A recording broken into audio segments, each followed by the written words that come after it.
The day I discovered my mother had stolen my future started like any other Thursday. I was sitting in the financial aid office at Berkeley, expecting to sort out a minor paperwork issue. Instead, I learned that my entire college fund had been emptied 3 days ago. My name is Eliza, and I thought I knew what betrayal felt like. I was wrong. I'm sorry, but there must be some mistake, I said, leaning forward in the hard plastic chair.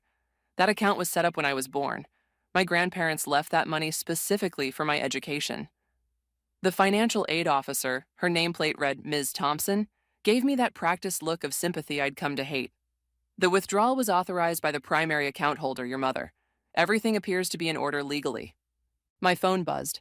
A text from my brother Carter. Got into Harvard Med. Mom's throwing a celebration dinner tonight. Be there by 7. The pieces clicked together with nauseating clarity. I stumbled out of the office into the bright California sunshine, my vision blurring. Calling my mother was futile. I knew she'd ignore me until dinner, but I tried anyway. Straight to voicemail. Hey, bestie, you look like you've seen a ghost, Sabrina called out, jogging across the quad to meet me. One look at my face and her smile vanished. What happened? She took it, Sab, all of it, my entire tuition fund. My voice cracked. Mom emptied my account to pay for Carter's medical school. She did what? Sabrina grabbed my shoulders. That's impossible. It's illegal. Not when her name was on the account, too. I laughed bitterly. Apparently, my future was just a backup plan for Golden Boy Carter all along. You have to confront her, Sabrina insisted. This is beyond messed up. Oh, I will. At Carter's celebration dinner tonight. I checked my phone again. 2:30 p.m. Want to help me plan what to say? We spent the afternoon in our favorite coffee shop, where I cycled between rage and despair while Sabrina helped me craft what I'd say. But when I walked into my childhood home that evening, all my carefully prepared speeches evaporated. The house was decorated with balloons and a "Congratulations" banner. My mother was in full hostess mode, floating around in her favorite pearl necklace, serving appetizers to relatives. Eliza, finally! She air-kissed my cheek. Carter has such wonderful news. Yeah, Mom, I heard. I forced a smile. Harvard Med. Pretty expensive, isn't it? She froze for just a fraction of a second before recovering. We'll manage. Family always finds a way. Found a way already, didn't you? I said quietly. Before she could respond, Carter bounded down the stairs. Sis, you made it. He wrapped me in a bear hug, and for a moment I almost forgot I was supposed to be angry. My brother had always been affectionate, oblivious to our mother's obvious favoritism. Dinner's ready, Mom called out, effectively ending any chance of confrontation. I sat through the toasts, the congratulations, the proud parental speeches. With each passing minute, my anger crystallized into something harder, colder. When dessert arrived, I stood up. I'd like to make a toast too, I said, raising my glass. The table fell silent. To Harvard Medical School, to achieving your dreams. I looked directly at my mother. No matter who you have to steal from to get there. Eliza! Mom's warning tone, the one that had cowed me so many times before, only fueled my resolve. Tell them, Mom. Tell everyone how you paid for Carter's acceptance. Tell them about emptying my college fund today. The silence was deafening. Carter's face drained of color. What is she talking about, Mom? I did what was necessary, she said firmly. Your brother's future is worth more than mine, I finished. Yeah, that's been pretty clear my whole life. I set my glass down with a sharp clink and grabbed my purse. Congratulations again, Carter. I hope Harvard is everything you dreamed it would be. I'll be dropping out tomorrow, by the way, since I can't afford tuition anymore. As I walked out, I heard chairs scraping, voices raised in confusion and argument. But I didn't look back. Instead, I pulled out my phone and called the one person who might be able to help me salvage my future. Gavin, it's Eliza. Remember that business idea we discussed? I'm ready to start. Tonight. Gavin's office smelled like coffee and ambition. 3 days after the disastrous dinner, I sat across from him, watching him review my business proposal on his tablet. An online marketplace for vintage college merchandise? He raised an eyebrow. Interesting angle. Think about it, I said, leaning forward. Every college has decades of design changes in their merchandise. People get nostalgic about the exact style from their era, but finding authentic vintage pieces is nearly impossible. And you want to solve that problem. Gavin set down his tablet. With zero capital and no business experience. I have something better than capital, I countered. I have 3 years of connections from working at the campus bookstore.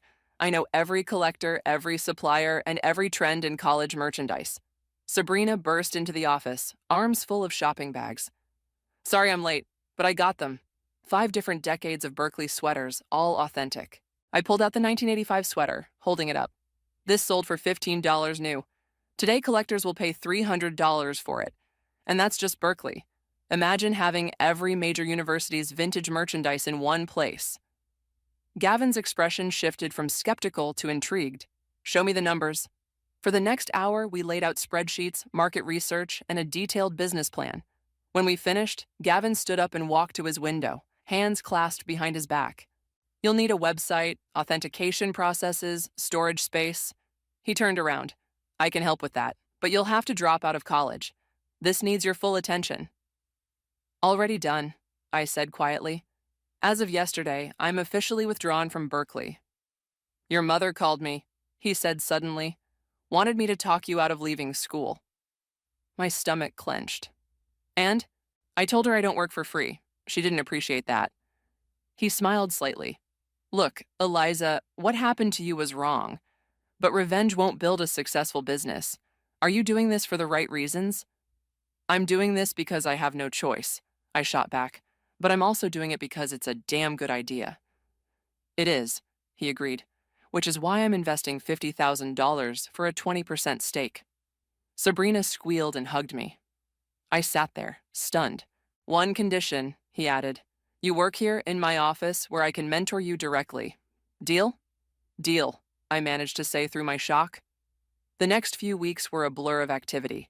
Sabrina helped me set up our authentication process while juggling her own classes. We transformed a corner of Gavin's office into our operations center, with vintage merchandise carefully cataloged and photographed. Your website traffic is increasing, Gavin announced one morning, 6 weeks in. But you need more inventory, high-end stuff. I know where to get it, I said, thinking of Ray, my old classmate who'd been trying to sell his father's collection. But it's expensive. Use some of the profit from last week's sales, Gavin suggested. You're turning a profit already, might as well reinvest it. My phone buzzed. Carter calling again. I declined the call. You can't avoid your family forever, Sabrina said softly. Watch me. I turned back to my laptop. Besides, I'm busy building something they said I couldn't. That evening, as I was photographing new inventory, my mother showed up unannounced. She stood in the doorway, looking out of place in her expensive clothes. You're making a mistake, she said without preamble. This little business won't last. Come home, we'll figure something out for your tuition. I continued photographing a 1973 Yale pennant. Like what? Stealing from someone else's college fund? That money was always meant for whoever needed it most, she insisted. Carter's medical school. Get out. I finally looked at her. Unless you're here to buy something, get out. She left, but not before saying, You're throwing your life away, just like your father did. I froze. My father had died when I was young, and Mom rarely mentioned him. Something in her tone made me wonder what she wasn't telling me. Later that night, I got a text from Ray. Hey, about my dad's collection. There's something you should know. It's about your family. I stared at the message for a long time before replying, Tell me everything. The vintage Yale pennant sat on my desk, a reminder of why I started this journey. But maybe, just maybe, I was about to discover it wasn't just about the business anymore. Something bigger was unfolding. And for the first time since that day in the financial aid office, I felt a thrill of anticipation rather than anger. My phone buzzed again, another text from Ray. Meet me tomorrow. You won't believe what I found. Ray was already waiting at the coffee shop when I arrived, a thick manila envelope on the table in front of him. His expression was grave, not the usual easy smile I remembered from our college days. Before I show you this, he said as I sat down, you need to know that my father was your dad's business partner. I nearly dropped my coffee. What? Mom never mentioned. There's a lot your mom never mentioned. Ray slid the envelope across the table. My father kept everything. He always said someday the truth would matter. Inside were photographs, newspaper clippings, and documents. The first photo showed my father and Ray's dad standing proudly in front of a store. Jensen and Allen Vintage Collectibles. Your father wasn't a failure like your mom always claimed, Ray said quietly. Their business was worth millions. They were pioneers in the vintage collectibles market. My hands shook as I spread out the documents. Then what happened? Your mom happened? Ray pointed to a series of bank statements. She convinced your father to put everything in her name for tax purposes. 2 weeks before he died, she sold the business and pocketed everything. The coffee shop suddenly felt too small, too hot. Are you saying your college fund? That was pocket change compared to what she really took. Ray's voice was gentle. The money she's been using to support Carter all these years? It was your inheritance. My phone lit up with a notification. Our website had just hit a major sales milestone.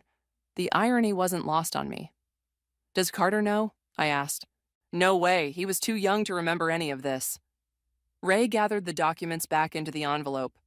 But here's where it gets interesting. The business she sold? It went bankrupt 6 months later. The new owners claimed fraud, said the books were cooked. I stood up abruptly. I need to show this to Gavin. An hour later, Gavin studied the documents while I paced his office. This explains why your vintage business idea came so naturally to you, he mused.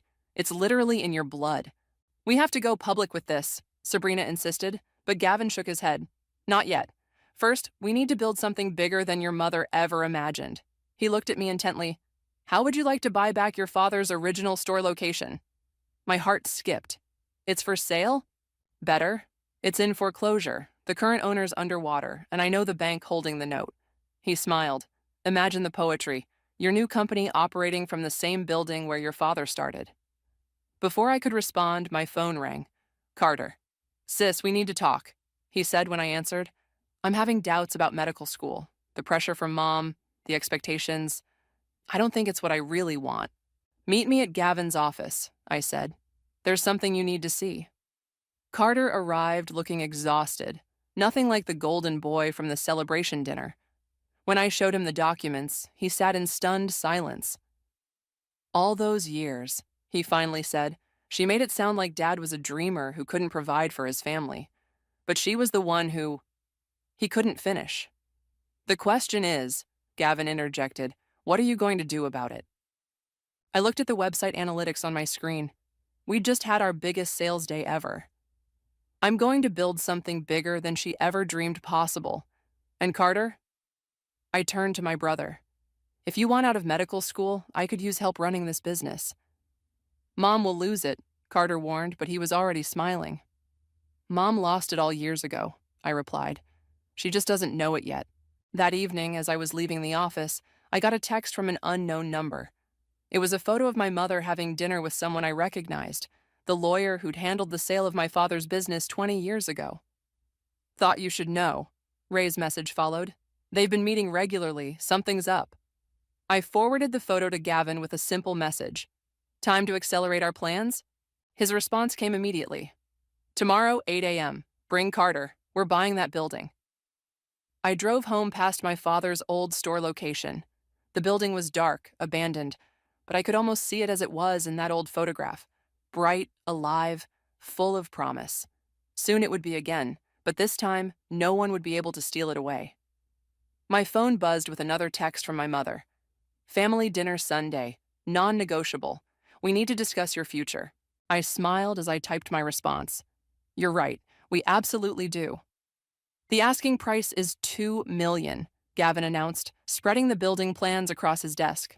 But given the foreclosure situation, we can probably get it for half that. Carter whistled. And you think we can afford this? Show him. Sabrina nudged me, grinning. I pulled up our sales reports. We did $300,000 in revenue last month alone. Our authentication process is now the industry standard, and 3 major universities want exclusive partnerships. Holy shit, sis. Carter stared at the numbers. In just 3 months? Before I could respond, my phone buzzed. Ray's message made my blood run cold. Your mom's lawyer just filed paperwork claiming rights to your business name. They're saying it infringes on the old company's trademark. Unbelievable, I muttered, showing the message to Gavin. Actually, this is perfect, Gavin said, looking oddly pleased. She just proved she's been monitoring your success. Time to play our hand. A knock at the door interrupted us. A courier delivered a thick envelope, the preliminary paperwork for the building purchase. Sign here. Gavin pushed the documents toward me. Once this goes through, we'll own the building by Friday. Wait, Carter grabbed my arm. Mom's having dinner with her lawyer tonight. Let me go. I can find out what they're planning. I hesitated. Are you sure? If she realizes you're working with me? She still thinks I'm her golden child, he said bitterly. Let me use that. That evening, while Carter was at dinner with our mother, I met Ray at his father's storage unit. The space was packed with vintage merchandise, but he led me straight to a small safe in the corner. Found this yesterday, he said, entering the combination. Dad kept a separate record of all transactions with your mother. Inside was a ledger and a USB drive. The digital files show every penny she embezzled, Ray explained, including, he paused dramatically, the money she's been hiding from the IRS. My phone lit up with a text from Carter. Mom's trying to shut you down, claims trademark violation plus emotional distress. Lawyer says they file tomorrow. Perfect timing, I murmured, holding up the USB drive. Back at the office, Gavin reviewed the files while Sabrina ordered late-night pizza. This is better than we thought, he said finally. She didn't just steal from your father's business. She's been running a shell game for years, moving money around to avoid taxes. The IRS would love this. So, what's our play? Sabrina asked through a mouthful of pizza. We close on the building tomorrow morning, I decided, before she can file anything. Then, another text from Carter interrupted. Mom drunk, said something about making sure history doesn't repeat itself. What did she mean? Ray leaned forward. There's something else you need to see. He pulled out one final document, a life insurance policy on my father. The beneficiary was changed 3 days before his death. The accident report was inconclusive. The pizza turned to ash in my mouth. Are you saying... I'm saying your mother has a pattern of making problems disappear, Ray said quietly. Be careful. The next morning, I stood in front of the old building, my father's building, watching the sunrise paint the worn brick gold. Sabrina arrived with coffee, followed by Carter looking hungover. Mom's still passed out, he reported, but her lawyer's office opens in an hour. Then let's do this, I said, walking into the bank. Signing the papers took 20 minutes. When we walked out, I officially owned my father's legacy. My phone immediately buzzed. My mother. What have you done? She hissed. That building was supposed to be mine. Like everything else you stole? I shot back. Check your email, Mom. I just sent you something interesting. You have 1 hour to call off your lawyer, or the IRS gets a copy. You wouldn't dare. Try me. Oh, and Mom, I know about Dad's life insurance policy. The line went dead. Back at Gavin's office, we watched the security footage as my mother stormed into her lawyer's office, emerging 15 minutes later looking defeated. She'll back off, Carter predicted, but she won't stop. I know, I said, looking at the USB drive containing 2 decades of her crimes. That's why we're not done yet. Sabrina pulled up our website analytics. Holy crap, the publicity from buying the building just doubled our traffic. Focus on that for now, Gavin advised. Build something so big she can't touch it. Then we finish this. I completed his thought, picking up the old photo of my father in front of his store. For Dad. Ray appeared in the doorway. Just got word. Your mother's lawyer quit, but she's already meeting with another one. Let her, I smiled. The real show hasn't even started yet. The renovation crew had just finished installing the new storefront sign when my mother's Mercedes pulled up. I watched from the second-floor window as she stepped out, designer handbag clutched like a shield. Should we call security? Sabrina asked, but I shook my head. Let her come. The bell above the door chimed. We'd kept it from Dad's old shop. My mother's heels clicked across the restored hardwood floors. Impressive, she said, looking around the modernized space. Your father would have loved this. Of course, he always did prefer dreams to reality. Like the reality of how he died? I kept my voice steady. Or the reality of where his money went. She flinched but recovered quickly. I came to make you an offer. Sell me the business, all of it. I'll pay double what it's worth. Carter emerged from the back office. With what money, Mom?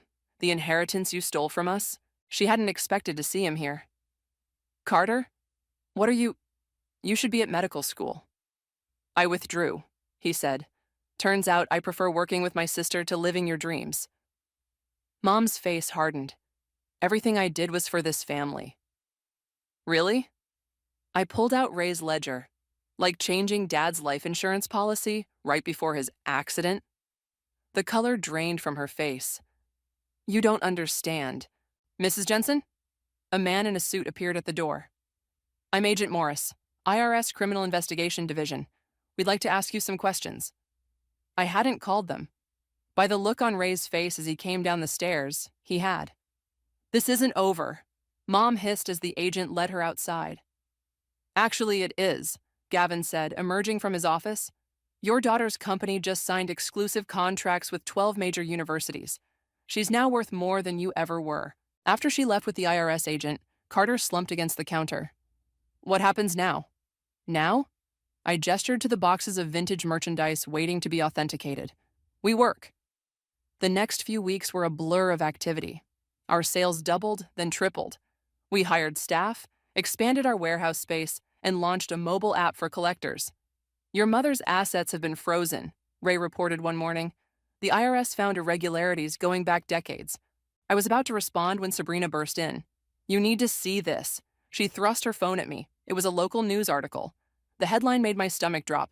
Local businesswoman attempts suicide after fraud investigation. She's stable, Carter said from the doorway. I hadn't even heard him come in. But she's asking for us. Both of us. The hospital room was painfully white. Mom looked small in the bed, her designer clothes replaced by a plain gown. I suppose you're happy now, she said weakly. Happy? I felt the anger rise. You tried to destroy my business just like you destroyed Dad's. Your father destroyed himself, she snapped. His obsession with that store, with building something meaningful instead of practical. When he started talking about exposing our financial arrangements to the board. She stopped abruptly, realizing what she'd just admitted. So you made sure he couldn't, Carter said, his voice shaking. How did you do it, Mom? His car accident, was it really an accident? Get out, she whispered. Both of you, get out. Back at the store, Gavin was waiting with news.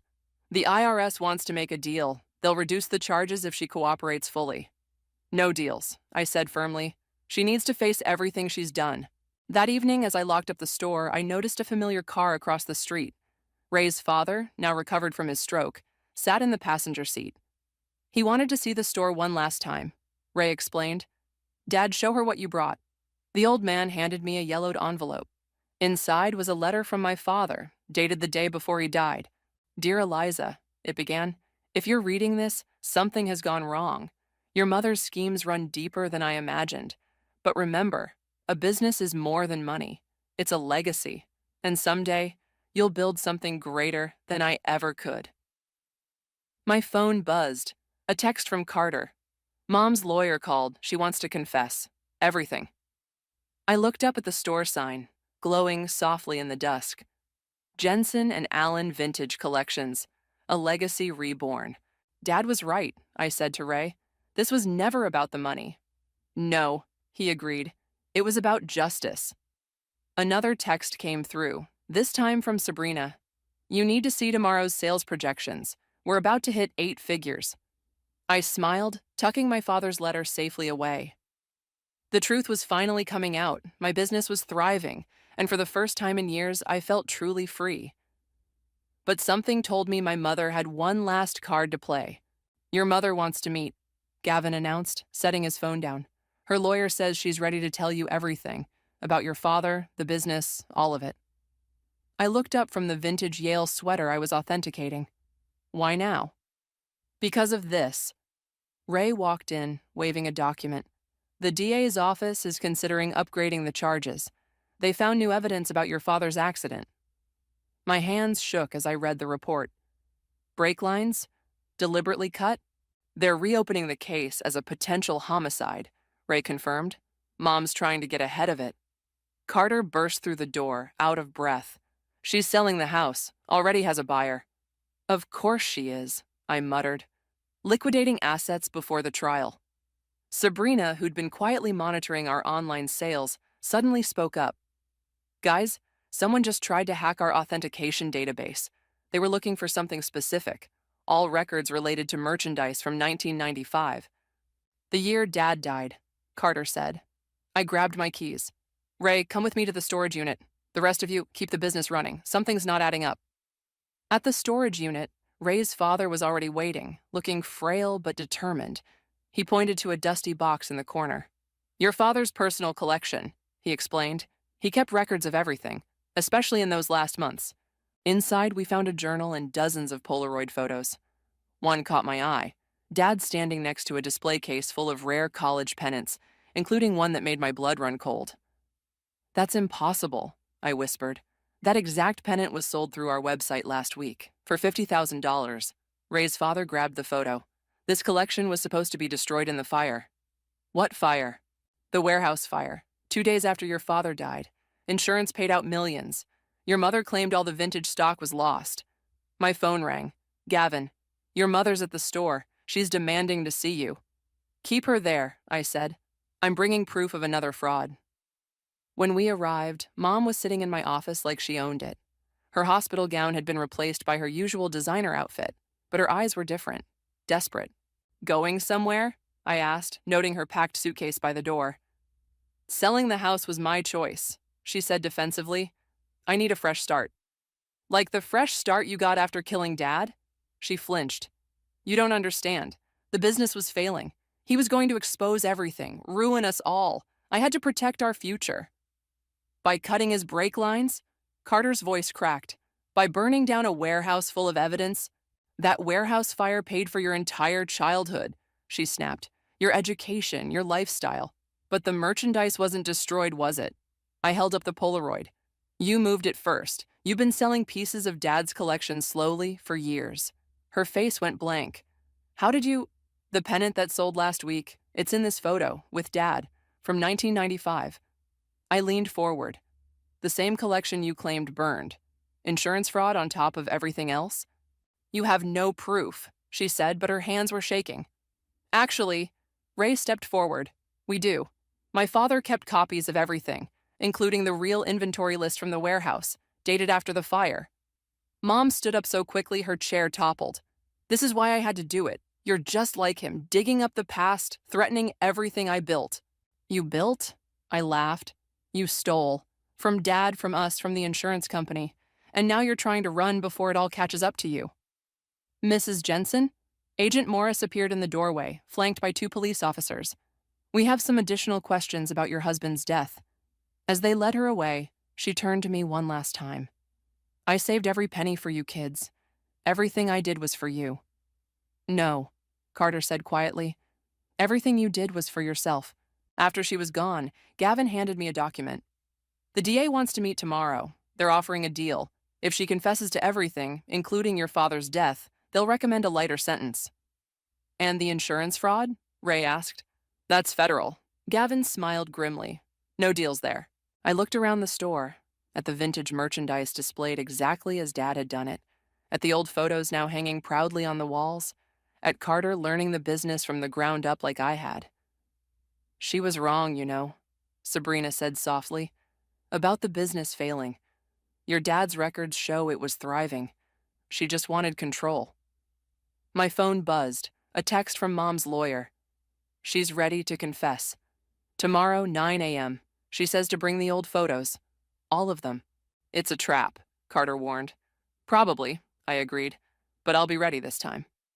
I picked up Dad's journal, running my fingers over his familiar handwriting. Tomorrow would change everything, but first we had a store to run. The district attorney's office felt colder than I remembered. Mom sat across the table, her designer outfit replaced by prison orange, her perfectly manicured nails now bare and bitten. Before we begin, her lawyer said, my client has a proposition. No deals, I replied, but Mom raised her hand. Just listen, Eliza, please. Her voice cracked on my name. There's a storage unit in Sacramento. The key is in my bedroom safe. Everything your father collected, the real collection, it's all there. Carter, sitting beside me, leaned forward. The collection you said burned? Worth millions now, she continued. I've been selling pieces slowly, building a nest egg. It's all yours, both of you, if you drop the charges. The DA cleared his throat. Mrs. Jensen, are you attempting to bribe witnesses? I'm trying to protect my children, she snapped. Everything I did was for us. Yeah, we know. I pulled out Dad's journal. But here's what I don't understand. The warehouse fire, Dad's accident, the stolen business, that all makes sense. Evil sense, but sense. What I don't get is this entry. I opened to a marked page and read aloud. Eloise seems different since the board meeting. Distant. Scared. Something about the overseas accounts doesn't add up. Mom's face went white. Funny thing, I continued. Ray's father remembered those accounts. Said they belonged to someone named Marcus. Ring any bells? Don't, she whispered. Marcus was Dad's brother, wasn't he? The one you said died before I was born? Carter's voice was steel. Except he didn't die. He disappeared with millions in company money. Money you helped him steal. The DA sat up straighter. Is this true, Mrs. Jensen? Marcus was a mistake, she said quietly. Your father found out. He was going to report everything, ruin all our lives. I had to stop him. By killing him? I slammed the journal down. Your own husband? I loved your father, she shouted. But he was weak, always putting principles before family. Marcus promised we'd be set for life if I helped him. When your father discovered the truth, you chose money over him, Carter finished. I chose survival. She turned to the DA. Fine, you want a confession? Here it is. I helped Marcus steal the money. When David threatened to expose us, I cut his brake lines. I staged the warehouse fire to hide the missing inventory. I took everything from my children's inheritance. Happy now? The room fell silent. The DA's recorder blinked red. And Marcus? He prompted. Mom laughed bitterly. Dead. For real this time. Heart attack in Buenos Aires 3 years ago. The money's gone, gambling, bad investments. That's why I needed Eliza's college fund for Carter. Why I tried to stop her business before she dug too deep. Mrs. Jensen, the DA said formally, you understand this confession, combined with the new evidence, means 20 to life? She looked at me, really looked at me, for the first time in years. I understand I've lost everything that matters anyway. As the guards let her out, she turned back. The storage unit key. Get it before they seize the house. That collection was your father's legacy. It should be yours. That evening, we gathered in the store. Ray's father had insisted on coming, despite his health. The safe combination, he said, handing me a slip of paper. David told me, just in case, said his wife had been acting strange. The house felt empty when we arrived. In my mother's bedroom, the safe opened with a soft click. Inside lay a single key and a letter. My dearest children, I read aloud. If you're reading this, the truth about Marcus and your father has finally come out. The collection in Sacramento isn't just vintage merchandise, it's evidence. Every piece tells part of the story. Your father was building a case, right until the end. Now it's yours to finish. Love, Mom. A confession and a treasure map, Sabrina mused. Think it's real? Only one way to find out, Carter said, grabbing the key. My phone buzzed. Gavin. The DA called. Your mother's officially pleading guilty to all charges. And Eliza, our website just hit 1 million users. I looked around my mother's room one last time. The photos on her dresser, family vacations, graduations, forced smiles hiding deadly secrets. Sacramento's 3 hours away, Ray said. We could go tonight. No, I decided. First, we celebrate. The truth's out, the business is thriving, and Dad's finally got justice. And tomorrow? Carter asked. I pocketed the key. Tomorrow we find out what other secrets Mom's been keeping. But right now we've won. As we left the house, I saw my mother's lawyer pulling up. One last thing she wanted you to know, he called out. The combination to that storage unit, it's not what you think. Be careful what you wish for. I gripped the key tighter. Something told me this wasn't over yet. The Sacramento storage facility loomed before us in the early morning light. Carter gripped the key while Ray checked the unit number from Mom's letter. Unit 247, he confirmed. But your mother's lawyer was right. Something's off. This facility only opened 5 years ago. Then how did Dad store anything here? I wondered aloud. Sabrina, who'd been checking her phone, suddenly grabbed my arm. Guys, the business registration for this place. The owner is Marcus. The key felt heavier in Carter's hand. Dead Marcus? Mom's partner in crime, Marcus? Our uncle Marcus, I corrected, who supposedly died in Buenos Aires. The unit's lock clicked open. Inside, instead of vintage merchandise, we found a single desk with a laptop and a note. Password: the day you stopped believing in fairy tales. The day Dad died, Carter whispered. The laptop hummed to life. A video file started playing automatically, showing our Uncle Marcus, very much alive, recording from what looked like a tropical location. Hello, kids. If you're watching this, your mother finally cracked. The truth is, I never stole that money. Your father and I were investigating your mother's embezzlement scheme. She discovered us and, well, you know what happened to David. My hands shook as I gripped the desk. The vintage collection was real, Marcus continued, but it wasn't in this unit. Check your father's old office, the one you're running your business from now, Eliza. Behind the north wall, David built a secret room before he died. Everything's there, including proof of your mother's crimes going back 30 years. Carter was already calling Gavin. Get a contractor to the store, now. Back at our building, the contractor's tools revealed a hidden door behind the vintage display case. Inside, climate-controlled and perfectly preserved, was Dad's real collection, and so much more. Look at this, Ray's father breathed, holding up a ledger.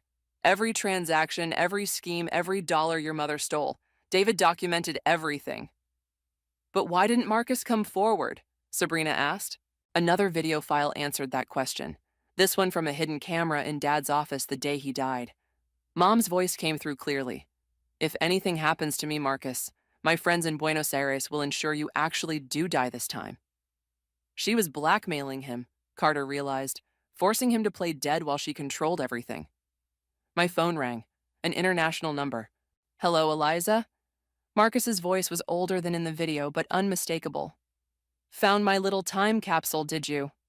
Where are you? Somewhere safe. Now that your mother's going to prison, I can finally come home. The vintage collection, the real one, it's yours. Both of you. It's what David wanted. And the evidence? Already sent copies to the FBI. Your mother's friends in Buenos Aires are being arrested as we speak. Her entire network is falling apart.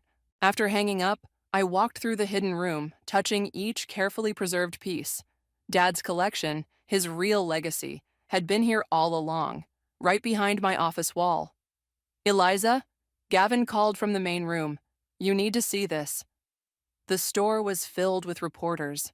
News of the hidden room, the evidence, the international crime ring. It had all broken at once. Our website had crashed from traffic. Make a statement, Gavin urged. This is better than any marketing campaign. I stepped forward, Carter at my side. My father built this business on trust and authenticity. Today, we found proof that his principles were worth dying for. Moving forward, Jensen and Allen Vintage Collections will continue his legacy, not just in selling vintage merchandise, but in valuing truth above all. Later that evening, as the media frenzy died down, I sat in Dad's hidden room, reading his final journal entry. My dearest Eliza, you've always seen the value in things others overlook. Trust that instinct. The truth, like vintage treasures, only grows more valuable with time. Carter appeared in the doorway. Mom's lawyer called. She's refusing visitors, but she left this for you. He handed me an envelope. Inside was a single photo, Mom and Dad on their wedding day, young and in love, before greed poisoned everything. On the back, in Mom's handwriting, I'm sorry, some things are worth more than money. I learned too late. I pinned the photo to the wall, next to Dad's original store sign. What now? Sabrina asked, surveying our expanded empire. Now? I smiled, picking up a vintage Yale pennant, the real one this time. Now we build something worthy of Dad's legacy. Something true. Through the window, I could see our store's sign glowing in the dusk. Below it, customers lined up despite the late hour, drawn by the day's revelations. Each one hoping to own a piece of history, real history this time. The truth had finally set us all free.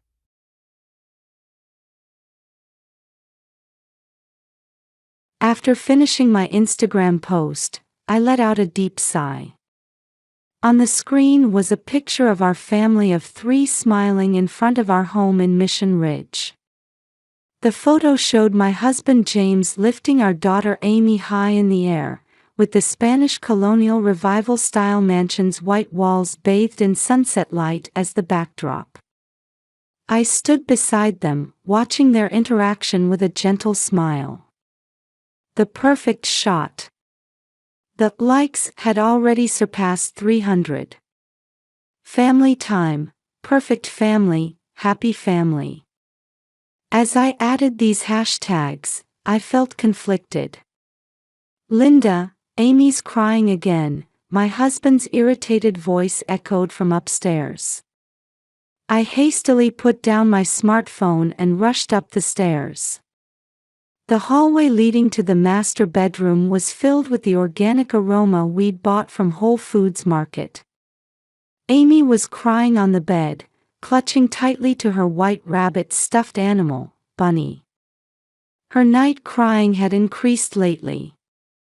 Just recently, her teacher at the Montessori preschool had reported that something seemed off about her behavior. "What's wrong, princess?" I embraced Amy gently while asking. "Another bad dream?" "Yes." Her small head nodded against my chest. "I have work to do," my husband called from outside the door. James, holding his Tesla Model Y keys, was already dressed for work.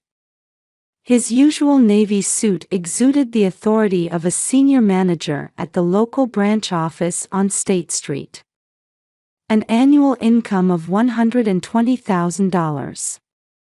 For our family living in Santa Barbara's upscale neighborhood, it was essential income.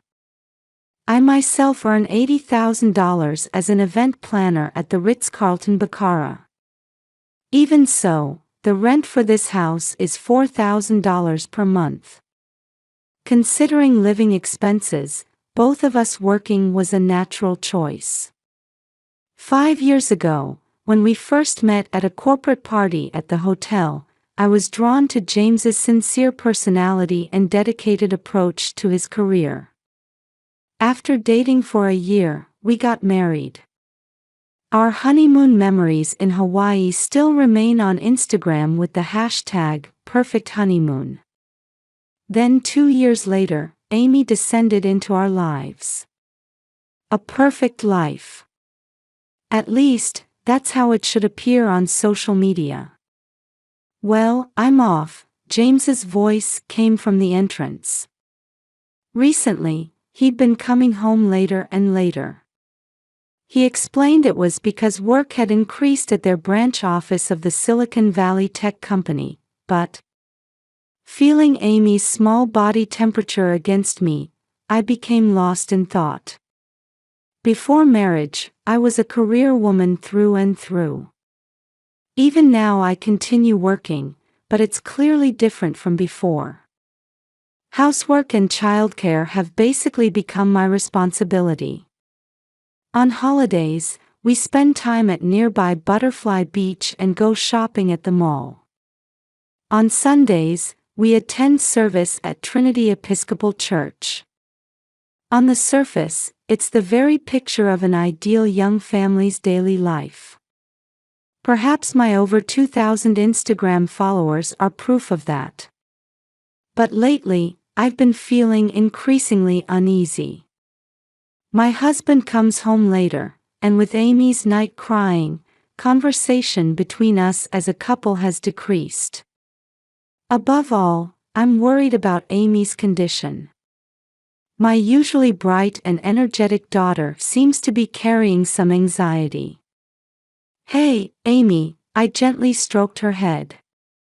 "What are you going to play at preschool today?" Amy still wouldn't let go of her rabbit stuffed animal. "I don't want to go." Those words filled me with guilt as a mother.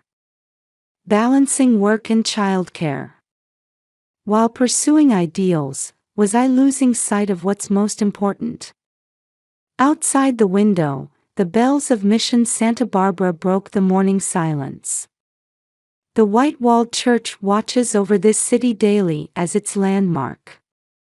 Its sound seemed to awaken some anxiety lurking deep in my heart. My smartphone rang.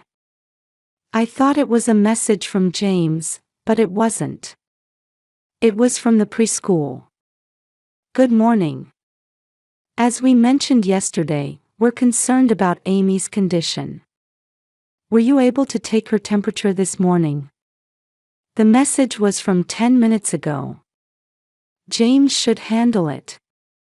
Though I tried to convince myself of this, I felt unsettled somehow. An intuitive anxiety stirred in my heart. But I absolutely couldn't miss this project.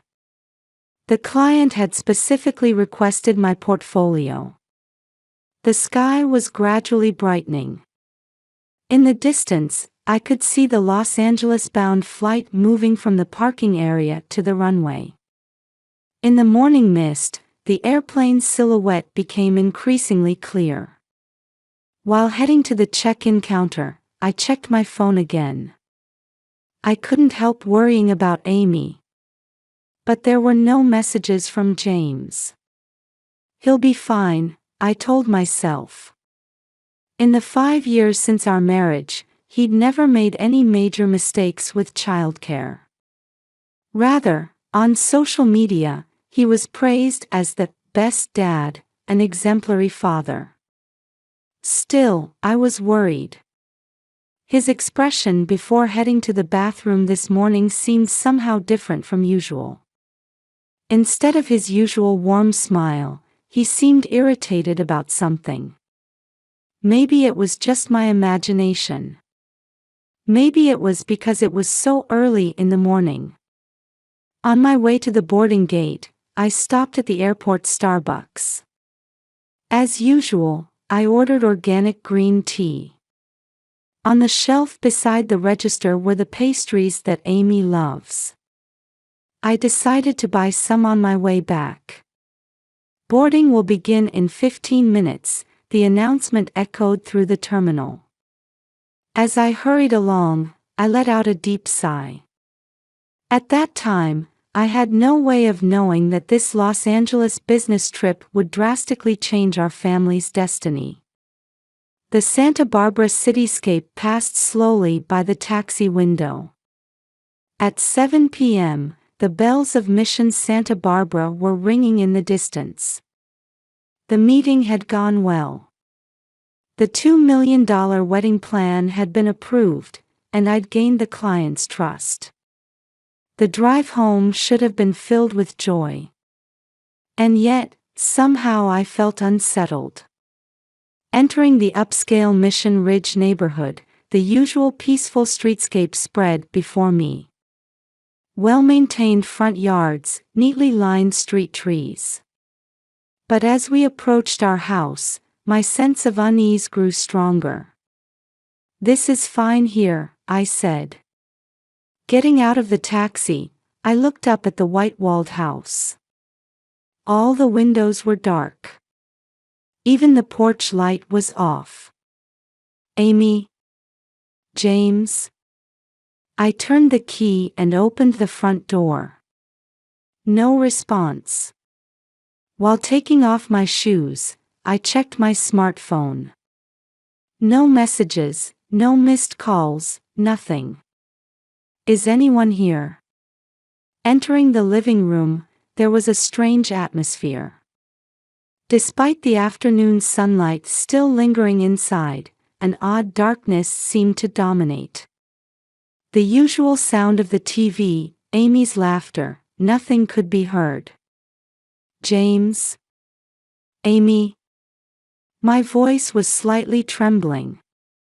Just as I was about to head upstairs, my eyes caught the basement door. A faint light was leaking from underneath. "What's this?" A red liquid was slowly seeping out from under the door. Like an ominous line drawn by someone. My heart started racing. Feeling my hands shake, I slowly approached the door. "Amy." No answer. My hand touched the doorknob. Cold. Unnaturally cold to the touch. Slowly, I opened the door. The emergency light illuminating the stairs cast a thin light on the basement's darkness. I gasped. There were multiple scratch marks on the wall.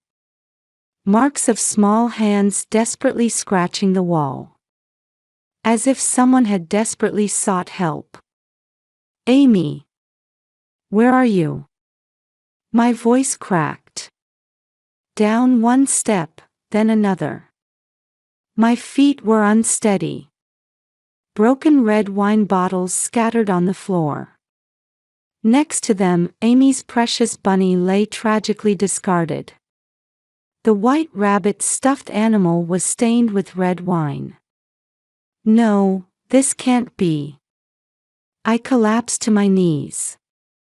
On the cold floor, red wine mixed with blood. Small bloodstains. Had they flowed from Amy's fingers?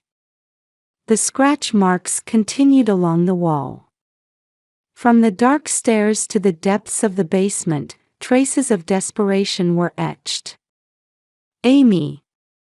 My scream echoed in the sealed space.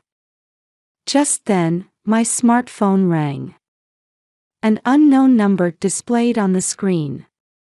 In my distressed state, I instinctively pressed the answer button. Hello, Linda, a woman's voice. An unfamiliar yet calm voice. I'm Carol Martin. I'm calling about Amy. She's sleeping at my house right now. At those words, I couldn't stand up.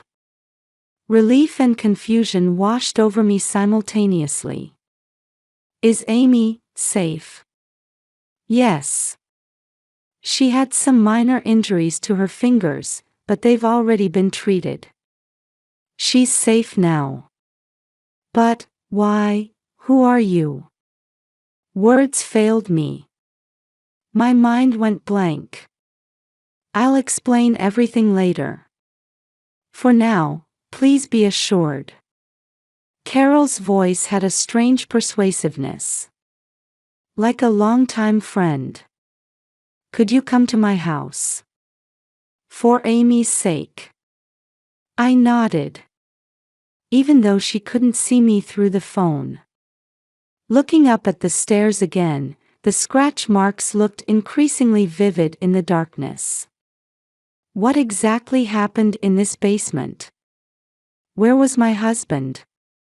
And who was this woman named Carol? The wine shards creaked faintly under my shoes. Carol's house was in a quiet residential area about 15 minutes by car from Mission Ridge. A modern single-family home with white as its base color. Carefully tended lavender was planted at the entrance, its fragrance wafting on the evening breeze. The interior was simple yet sophisticated, with abstract paintings adorning the walls. The scent of herb tea drifted from the kitchen, creating a somehow calming space. Just inside the entrance, I spotted my child's shoes. The small pink sneakers she always wore to preschool. Next to them were disposable slippers that must have been used at the hospital. On the living room coffee table, a first aid kit remained placed out. The faint smell of disinfectant lingered in the air. Amy is sleeping in the guest room upstairs. Carol Martin was a beautiful woman who conveyed a certain fragility within her dignified bearing. Even in the way she offered warm herb tea, there was gentleness. We have a lot to talk about, don't we? As she sat down on the living room sofa, Carol quietly began. Through the large window, the night view of Santa Barbara spread out. I've been involved with James for 3 months. My hands shook at those words. A truth I had suspected was now confronting me as reality. As a HR director for a medical equipment manufacturer, we had business dealings with his company. Carol continued, choosing her words carefully. At first it was purely business. But gradually, I nodded silently. I had no feeling of wanting to blame her now. I just wanted to know about Amy. Today, I had an appointment to meet James at the hotel at 3:30 p.m. But his behavior was clearly strange. Irritated, unsettled. And Carol let out a deep sigh. He said he had locked that nuisance of a daughter in the basement. My heart leaped violently. At first I thought it was a joke. But his eyes were serious. He said she wouldn't stop crying, so I shut her up. Carol's voice trembled. Actually, 3 weeks ago, I saw your photo on his phone and kept your emergency contact information. I felt guilty about the affair, in case something happened. Outside the window, street lights flickered. I went straight to his house. I knew there was a spare key hidden under the planter by the entrance. He had mentioned it before. And Amy. The basement door was open. I could hear small cries. When I went in, Amy was trembling in a dark corner. Tears welled up in my eyes. Just imagining it made my chest tighten. Red wine bottles were scattered on the floor. Blood from Amy's fingers. It seemed she hurt herself while desperately trying to open the door. Bunny. The stuffed animal. Amy was holding it tightly. But it got stained with wine. Carol stood up and brought a new stuffed animal from the kitchen. A white rabbit. Just like Bunny. I bought it at a shop on the way. As a replacement for the original stuffed animal. Her words caught in her throat. This time, tears fell from Carol's eyes. Why? I asked in a trembling voice. A voice squeezed from my throat. Why would he do something like this? Everything went dark before my eyes. The warmth from when I kissed Amy's forehead this morning came back to me. The casual daily life when I left the note saying, "Be a good girl." And just a few hours later, my beloved daughter was trembling in fear in a dark basement. During that time, I was excited about a $2 million wedding meeting. While I was looking at my smartphone on the train, Amy might have been desperately calling for help. Feelings of self-reproach washed over me. As a mother, I should have noticed more. The unease in the morning, my husband's unnatural behavior, the message from the preschool, I had missed all the signs. Desperate to balance work and childcare, I failed to notice that what was most important was in crisis. James picked up Amy from preschool at 2 p.m., Carol began slowly, as if organizing the timeline. Originally, he was supposed to use extended care. But after receiving a call from the teacher worried about her condition, he had to pick her up. That's when he. Carol continued, choosing her words carefully. Amy's presence became an obstacle to keeping his 3:30 appointment with me. He considered leaving her with an acquaintance, but no one would take in a sick child. And so he chose to lock his daughter in the basement for his own desires. Dark emotions resonated. I couldn't have imagined at the time that he would make such a cruel choice. The man who always proclaimed himself best dad and played the role of the perfect father. As I listened to the story, everything connected. His unnatural behavior in the morning. The too early wake-up. The message from the preschool. He took Amy to the basement and shouted, "Be quiet." She cried out in the dark basement. Irritated by her voice, He took the red wine bottle at hand and... Carol's voice broke off. The police? Not yet. We prioritize treating Amy. Carol pulled out a file containing medical records. She was examined at the local emergency clinic. Fortunately, there were no major injuries, but her right index and middle fingers had lacerations requiring 4 stitches. She also received treatment for mild dehydration and psychological shock. Her words trailed off. The documents included photos of Amy's injuries and medical reports, all meticulously organized. The kind of thoroughness you'd expect from an HR director. I've saved the security camera footage, Carol continued. Everything should be recorded on the Ring doorbell camera.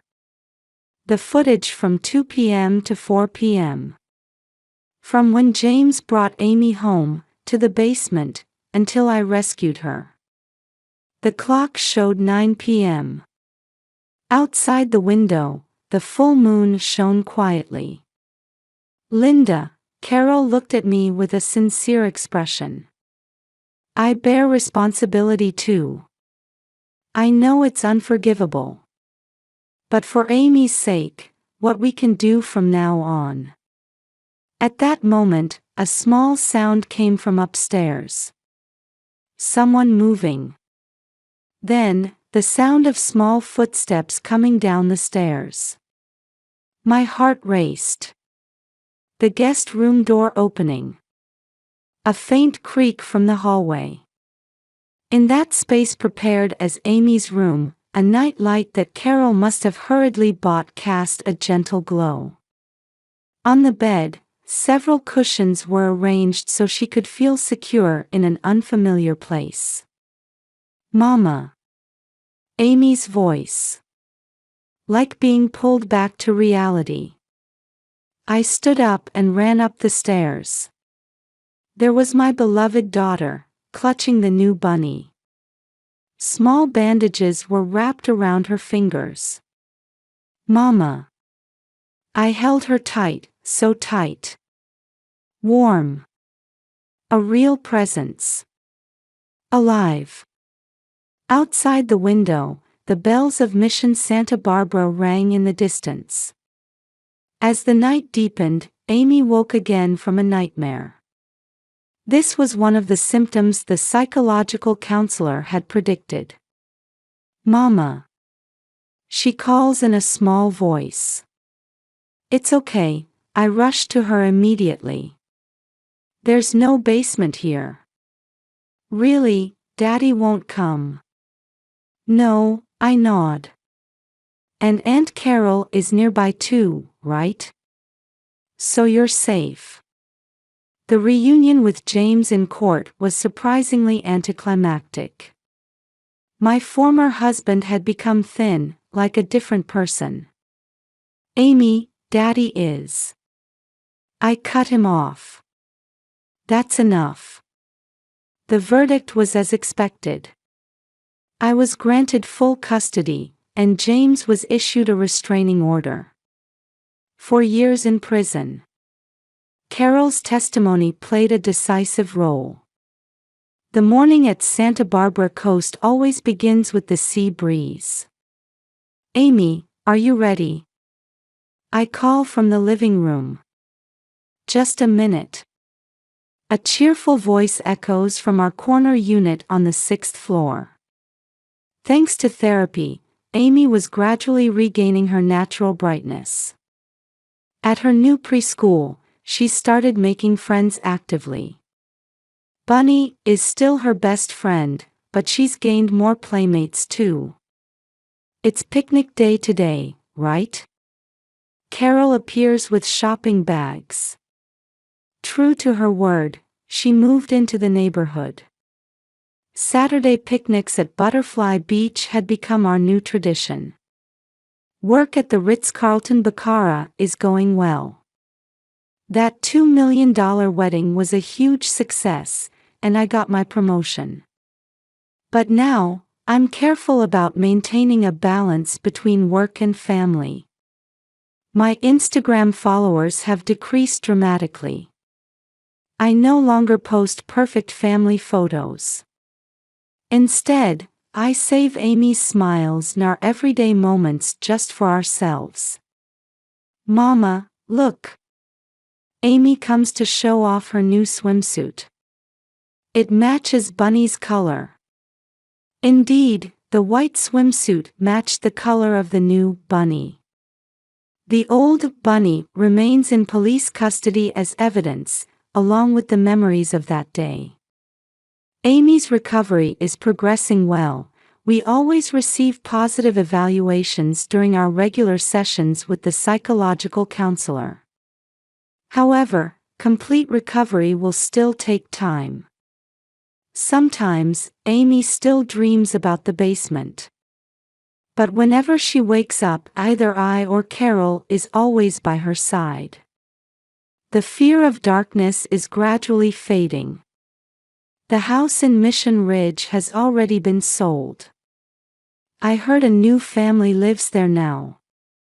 The basement has been renovated into a wine cellar. I'm ready. Amy comes running with her beach bag. Aunt Carol, did you make sandwiches? Of course, Carol smiles. Peanut butter and jelly, your favorite. This modest happiness is what matters most to us now. A life where we don't need to pretend to be perfect. Mama, Amy suddenly asks. We're happy now, aren't we? Yes, I answer without hesitation. Very happy. Outside the window, the waves of the Pacific Ocean gently lap at the shore. The bells of Mission Santa Barbara are now far away. But our new life continues with steady steps forward. We no longer need perfect family photos. Just genuine smiles. Sometimes tears. And above all, a true bond of caring for each other. That was the path we chose. That night, after putting Amy to bed in Carol's guest room, we called the police. Santa Barbara police officers in uniform arrived within 30 minutes. First and foremost, we're glad your child is safe, the female officer quietly states. Her name tag reads Sarah Murphy. May we see the security camera footage? We play the Ring camera footage that Carol had saved. At 2 p.m., James returns home carrying a sick-looking Amy. His expression already lacks its usual gentleness. Stay in the basement and be quiet.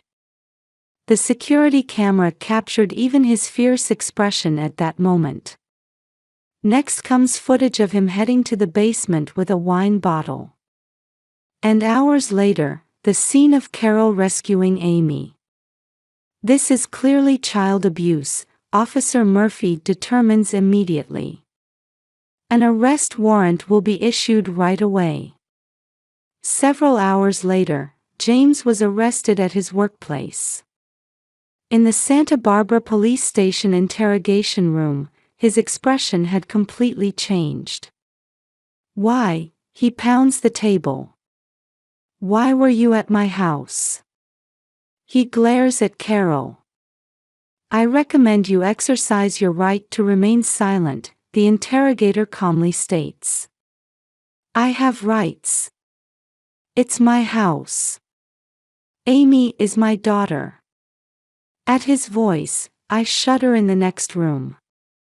It's unbelievable that this is the same voice as my once gentle husband. They'll introduce us to a trauma care specialist, Carol explains while spreading out documents. Her HR director network proves valuable once again. The next morning, Amy plays in the pediatric clinic's playroom. She won't let go of the new bunny. Mama, watch. Amy calls out while stacking blocks. Her voice is quieter than before. Still, her smile is gradually returning. That's wonderful, I smile back.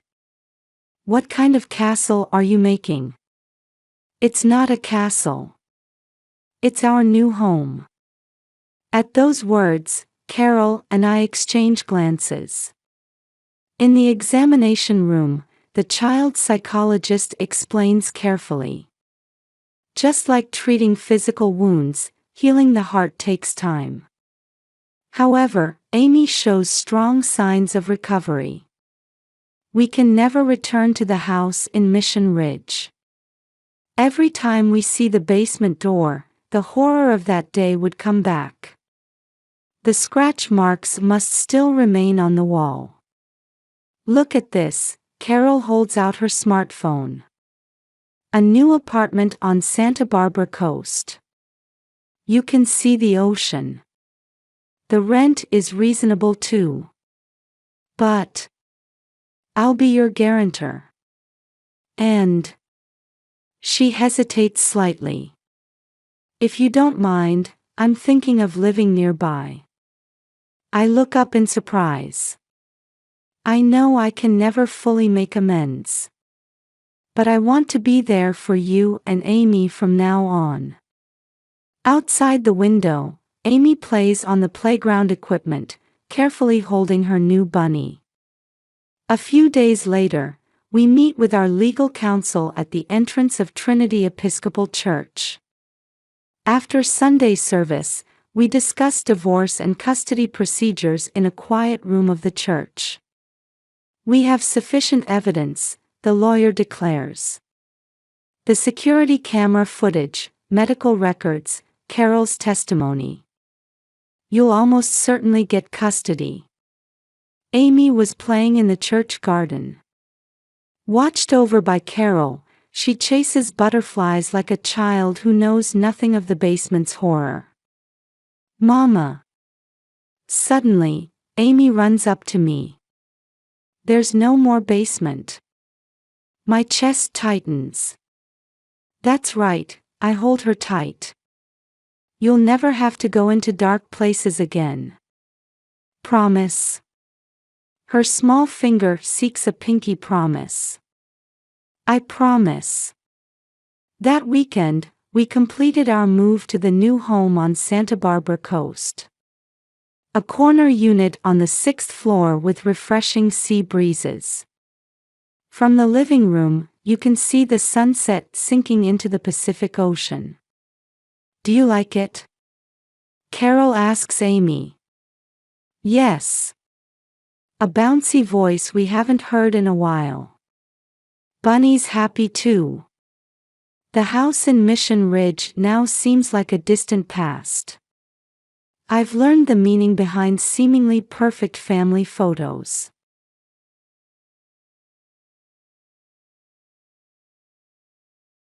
"6 a.m. I woke up before my alarm clock's familiar ring. In the dim light filtering through the curtains, I gazed at my son's peaceful sleeping face beside me. Listening to Michael's gentle breathing, I quietly slipped out of bed. It's been 2 years since my son and I started our new life in this Philadelphia suburban apartment. Though our 2-bedroom isn't particularly spacious, it's filled with my son's smiles, a precious place we call home. Standing in the kitchen, I begin preparing breakfast. Today, I'll make Michael's favorite pancakes. Due to his egg allergy, I've perfected a recipe using alternative ingredients. As if drawn by the sweet aroma rising from the pan, my son wakes up earlier than usual.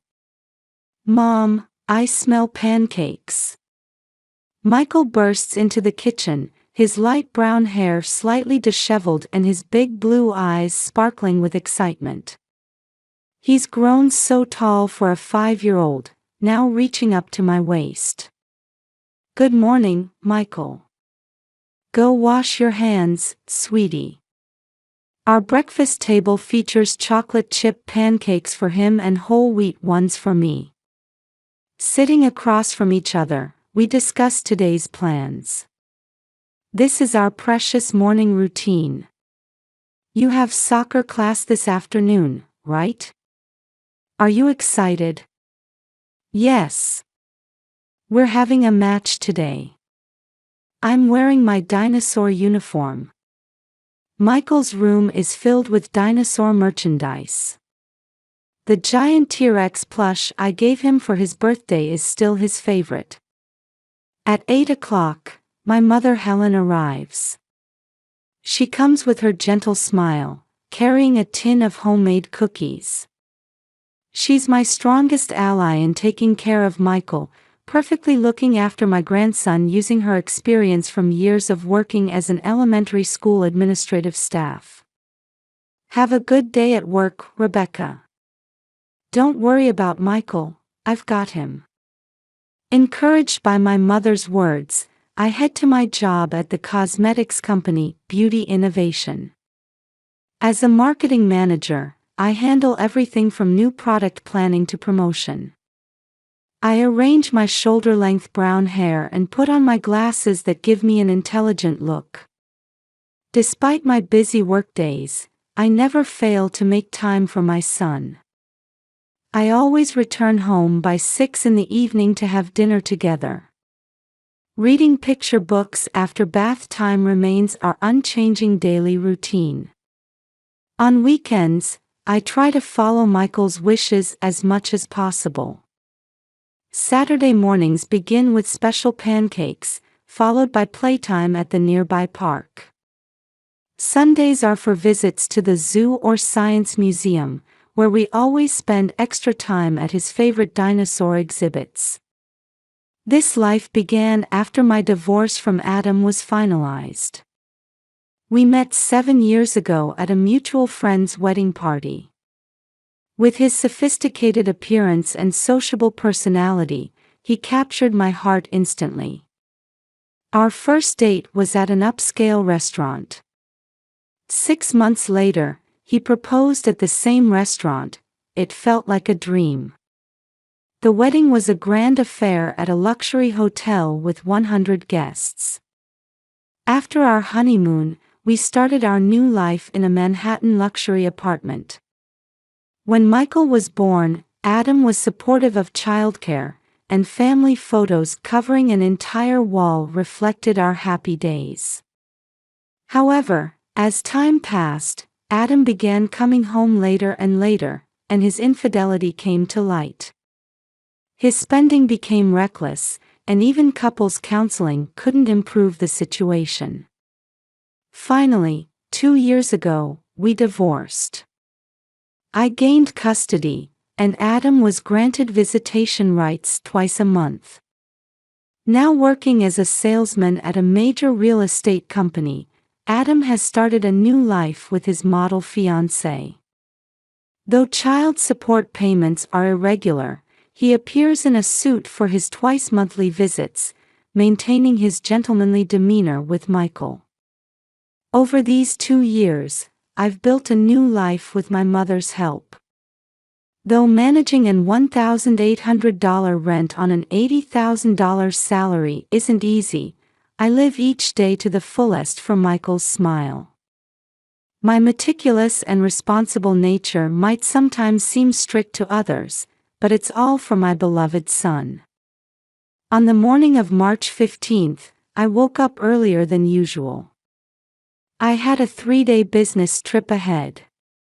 Lying in bed, I mentally review my preparation list. The bedside alarm clock showed 5 o'clock. Looking at my sleeping son's face beside me, even though it was just a 3-day separation, I felt a tightness in my chest.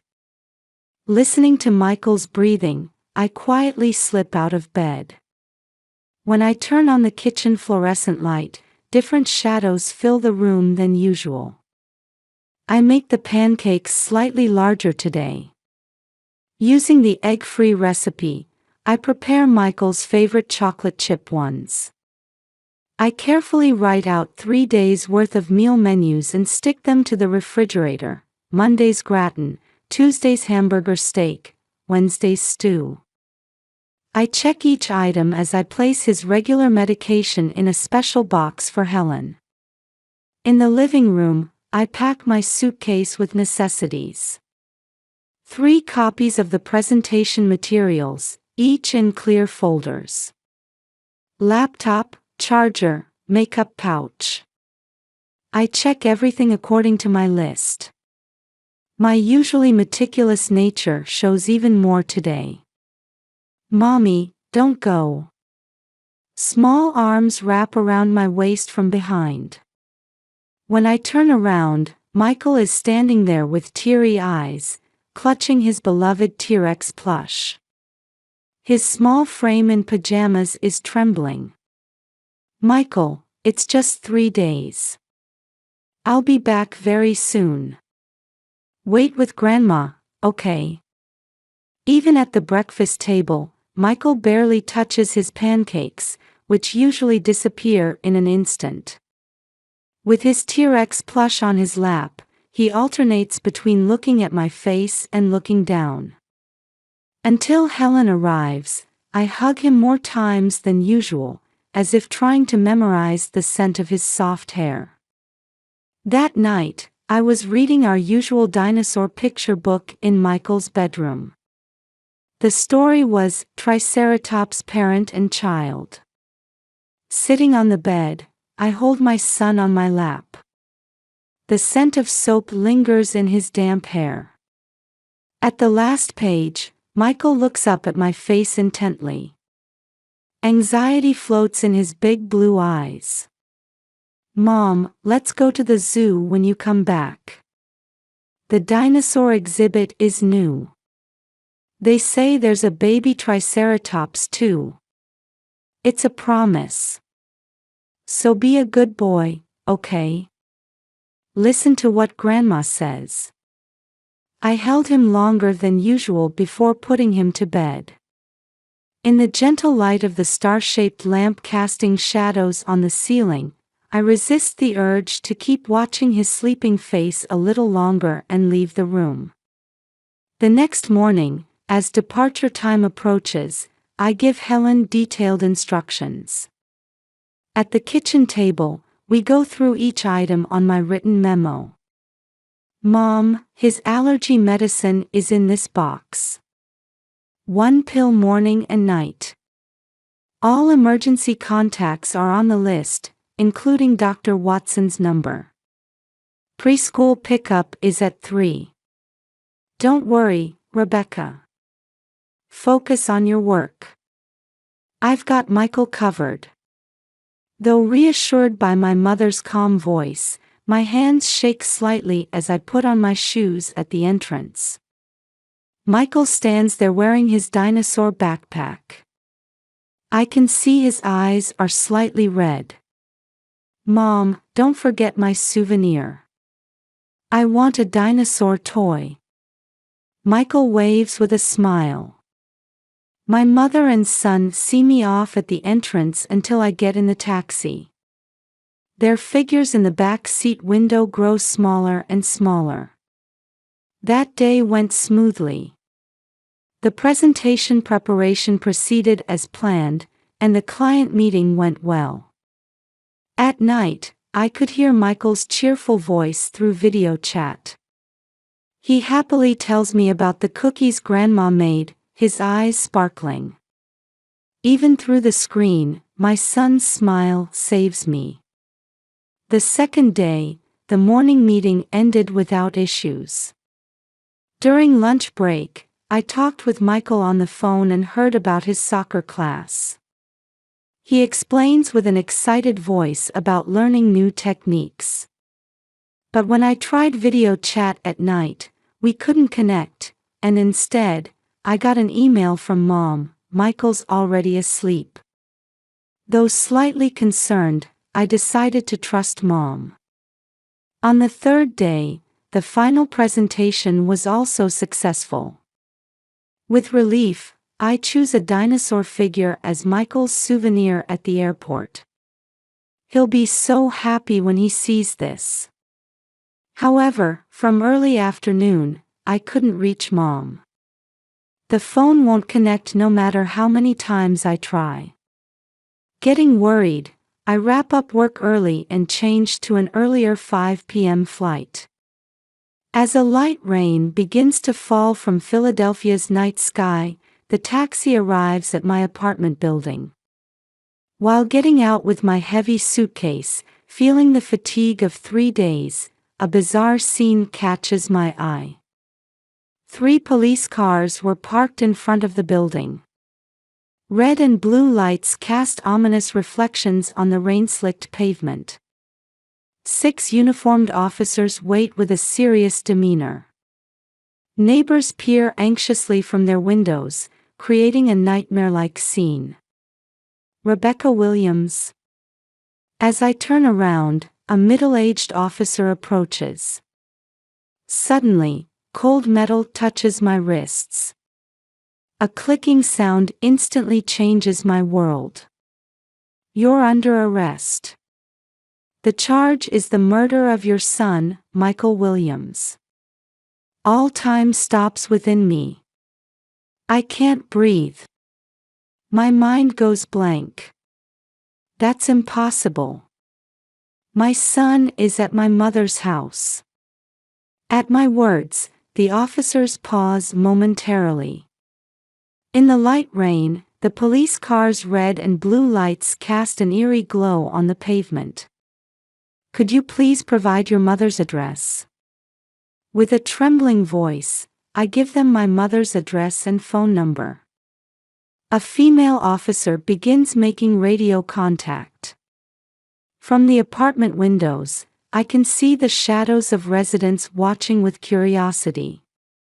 The shopping bag with the dinosaur figure souvenir lies on the wet asphalt. A few minutes later, the female officer's expression changes. Ms. Williams, we've checked with your mother. Michael isn't there. What? At these sudden words, my mind goes blank. That can't be. Michael should be with Mom. We've asked your mother to come to the police station as well. We'll discuss the details there. The officers guide my confused self to the police car. The sound of raindrops hitting the back seat window. The cold feel of handcuffs. Everything feels like a nightmare. Arriving at the city police headquarters, my mother was already waiting. Her usually calm face was red from crying, with deep wrinkles and dark circles under her eyes. Rebecca. Mom rushes over. The officers escort us to an interrogation room.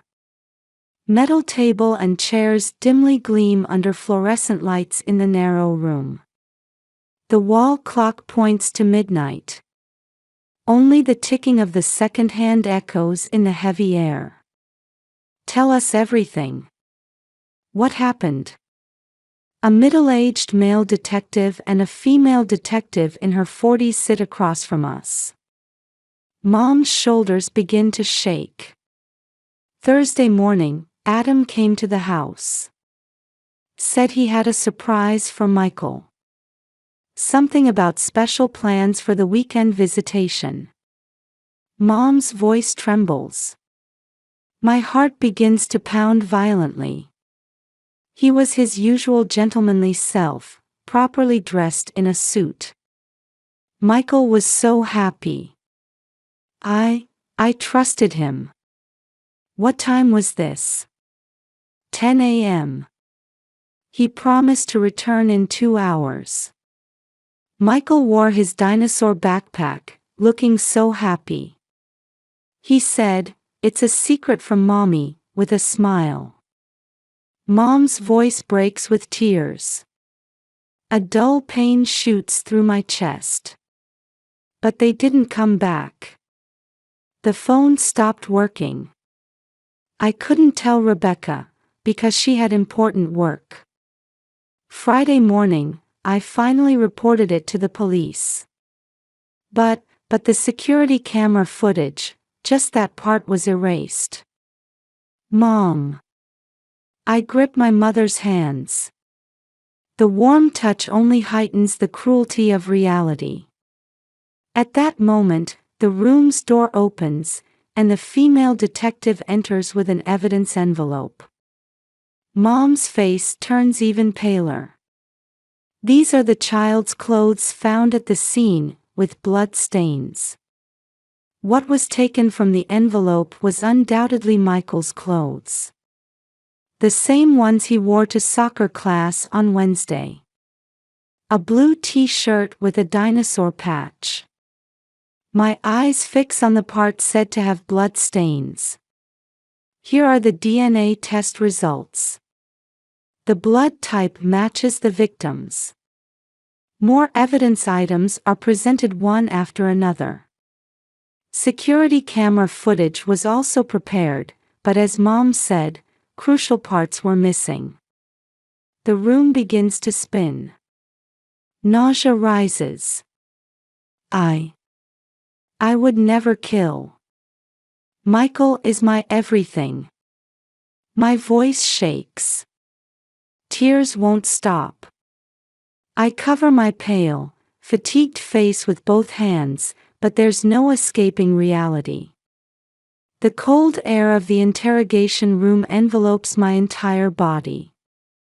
As dawn breaks, court-appointed defender Thomas Brown appears. A tired-looking man in his late 50s. He begins explaining in a calm voice that reflects his 20 years of experience. His gray suit is wrinkled, showing signs of working through the night. The evidence currently works against us. Bail will be difficult. I advise against making any further statements. However, your mother's testimony is on record. The truth will surely come to light. Though feeling a slight hope at those words, by the time I was transferred to detention, events in the outside world were rapidly unfolding. News on the dayroom TV: elite female manager kills son, limits of balancing work and childcare. Perfect mother's hidden face. Each station competed to report. Major newspapers also covered the incident on their front pages. My photo taken in front of Beauty Innovation. The image of me arriving at work with a smile looks like a different person. Next to it, a smiling snapshot of Michael. A photo from a sports day that Mom had carefully preserved. Reporters must have obtained it. On social media, the hashtag #motherkiller spreads. Should prioritize childcare over work, warning to modern women, the end of a career woman. Criticism overflows from strangers. People who don't know me throw words of condemnation based on arbitrary speculation. The company issued an indefinite suspension. My colleagues couldn't hide their disturbance, and I heard my desk belongings were packed in boxes. Would none of the co-workers I'd worked with for years believe in me anymore? Neighbors added crushing testimonies one after another. In front of reporters' microphones, people I used to exchange greetings with speak up. I often heard her scolding him strictly. There were days she came home late at night. I often heard the child crying. She seemed strange recently. Even the preschool teacher testified that Michael hadn't been himself lately. Indeed, before my trip, Michael had been more clingy than usual. Looking back now, was that? Thoughts begin to circle. Should I have been more sensitive to changes in my son? The detention cell was narrower than imagined. Even lying on the hard cot, sleep wouldn't come. Light filtering through the small window tells the passage of time.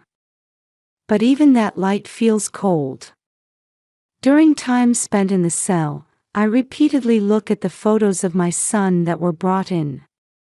His smile holding the dinosaur plush. happy expressions playing in the pool, sweating during soccer practice. Each photo filled with precious memories. Michael, where are you? Come back to mommy.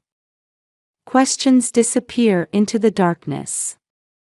In the narrow cell, another dawn breaks. On the morning of March 21st, the light streaming into the Philadelphia Police Detention Center felt brighter than usual. Called to the visitation room for the first time in a week, I found Mom and Detective Johnson waiting. Next to the veteran detective in his 50s, Mom sat restlessly in her chair, as if having something important to say. New evidence has been found. Detective Johnson's voice carried unprecedented confidence. His partner, Detective Sarah Murphy, also showed a gentle gaze, quite different from her usual stern expression. Actually, I had recently installed security cameras at home for protection against suspicious persons. Mom's voice trembles. Her fingers gripping her notebook had turned white. I forgot to check the SD card. Last night, while cleaning the garden, I remembered the camera's existence. On the table's laptop, 2 video feeds showed the entrance and garden of Mom's house. Date and time were clearly recorded in the corner. March 17, 10 a.m. When I was preparing for my presentation at the business trip destination. The high-resolution footage showed Adam in a suit. Brooks Brothers navy suit, proper dark green tie. Speaking with Mom in his usual gentlemanly manner.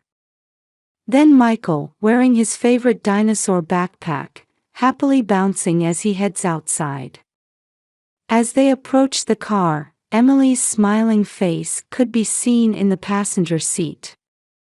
My chest tightens at the sight of the small figure waving big goodbye. They didn't come back even after waiting. Couldn't reach Adam's phone anymore. Detective Johnson nods gravely at Mom's testimony.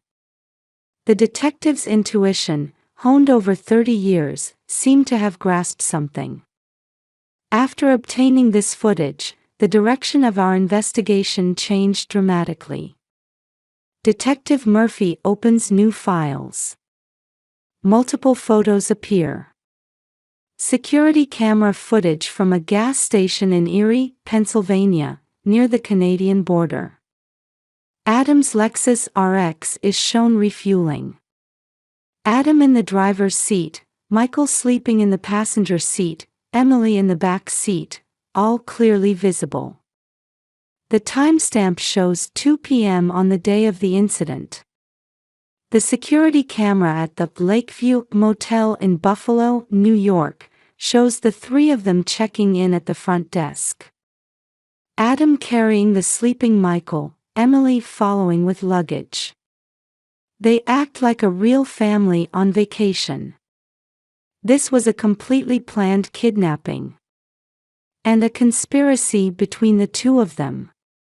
Detective Johnson explains in a quiet voice drawn from 30 years of experience. Adam and Emily had been preparing for over 6 months. Adam used his real estate industry connections to arrange for a new identity life in Toronto. Emily prepared forged documents using her modeling career connections. Together, they were trying to create a perfect new family. District Attorney Robert Clark analyzed the motive this way. This is a crime involving complex emotions.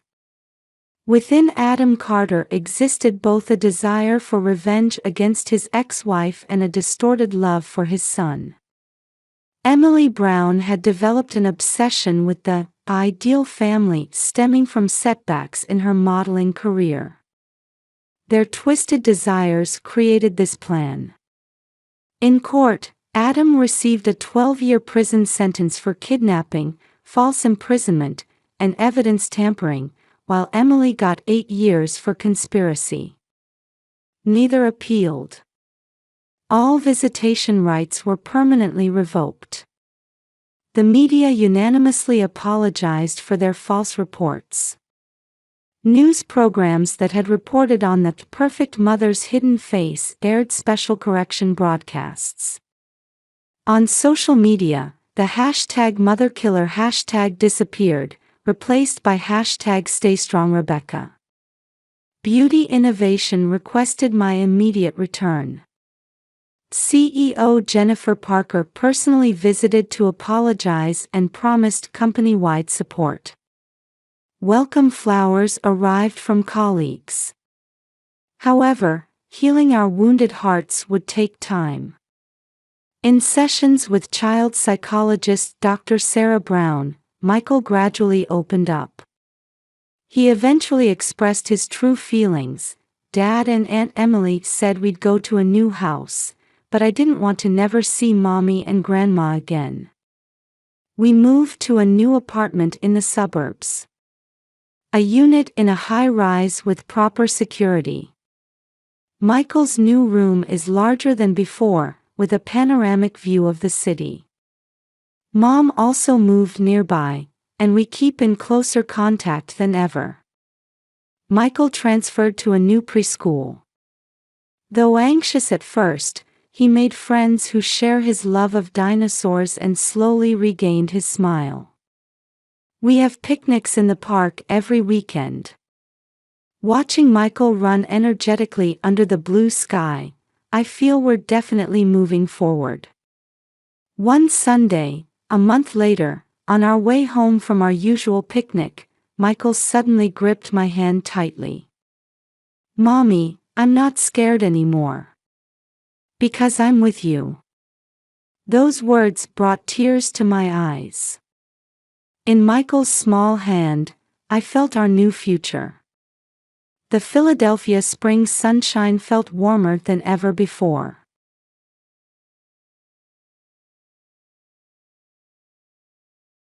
In a quiet residential neighborhood on the outskirts of Columbus, Ohio, the Reynolds white two-story house was the only one with its living room lights still on among the neat row of homes. The clock showed 10 p.m. "Michael, it's bedtime," Patty gently opened the door to her son's room. 8-year-old Michael was still at his desk, reading. His profile in the moonlight was strikingly similar to his father's. "Just 5 more minutes," Michael smiled at his mother. His expression had a gentleness unusual for children his age. On his desk were neatly arranged textbooks and an astronomy book borrowed from the library. He was already halfway through it. "You have school tomorrow. Let's finish up for today," Patty spoke to her son with gentle firmness. At 33, she worked 4 days a week at an accounting firm while raising her son alone after divorcing 6 years ago.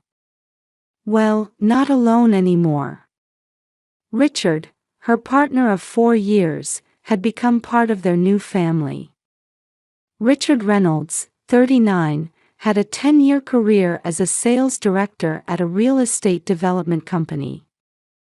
Standing at 5 feet 11 inches with a well-maintained build, he was always polite and well-regarded in the neighborhood. Most importantly, his good relationship with Michael gave Patty peace of mind. "Is Dad not home yet?" Michael asked while closing his book. "He called to say he'd be late." "Seems busy with a new project," Patty answered, gently stroking her son's head. Richard could set his own schedule and usually made it home for dinner. Lately, though, he'd been coming home late more often, citing work commitments.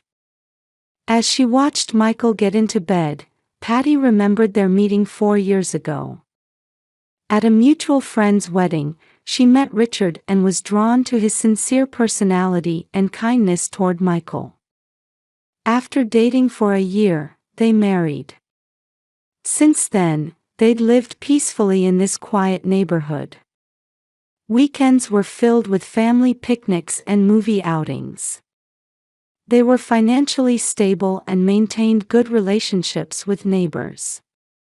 Her accounting job, from 9 a.m. to 3 p.m., allowed her to be attentive to her son's school life. Michael was in 3rd grade. Smart and thoughtful, he particularly loved reading. Though not athletic, his inherent determination drove him to overcome his weaknesses. While he didn't have many friends, he had 2 he could call best friends.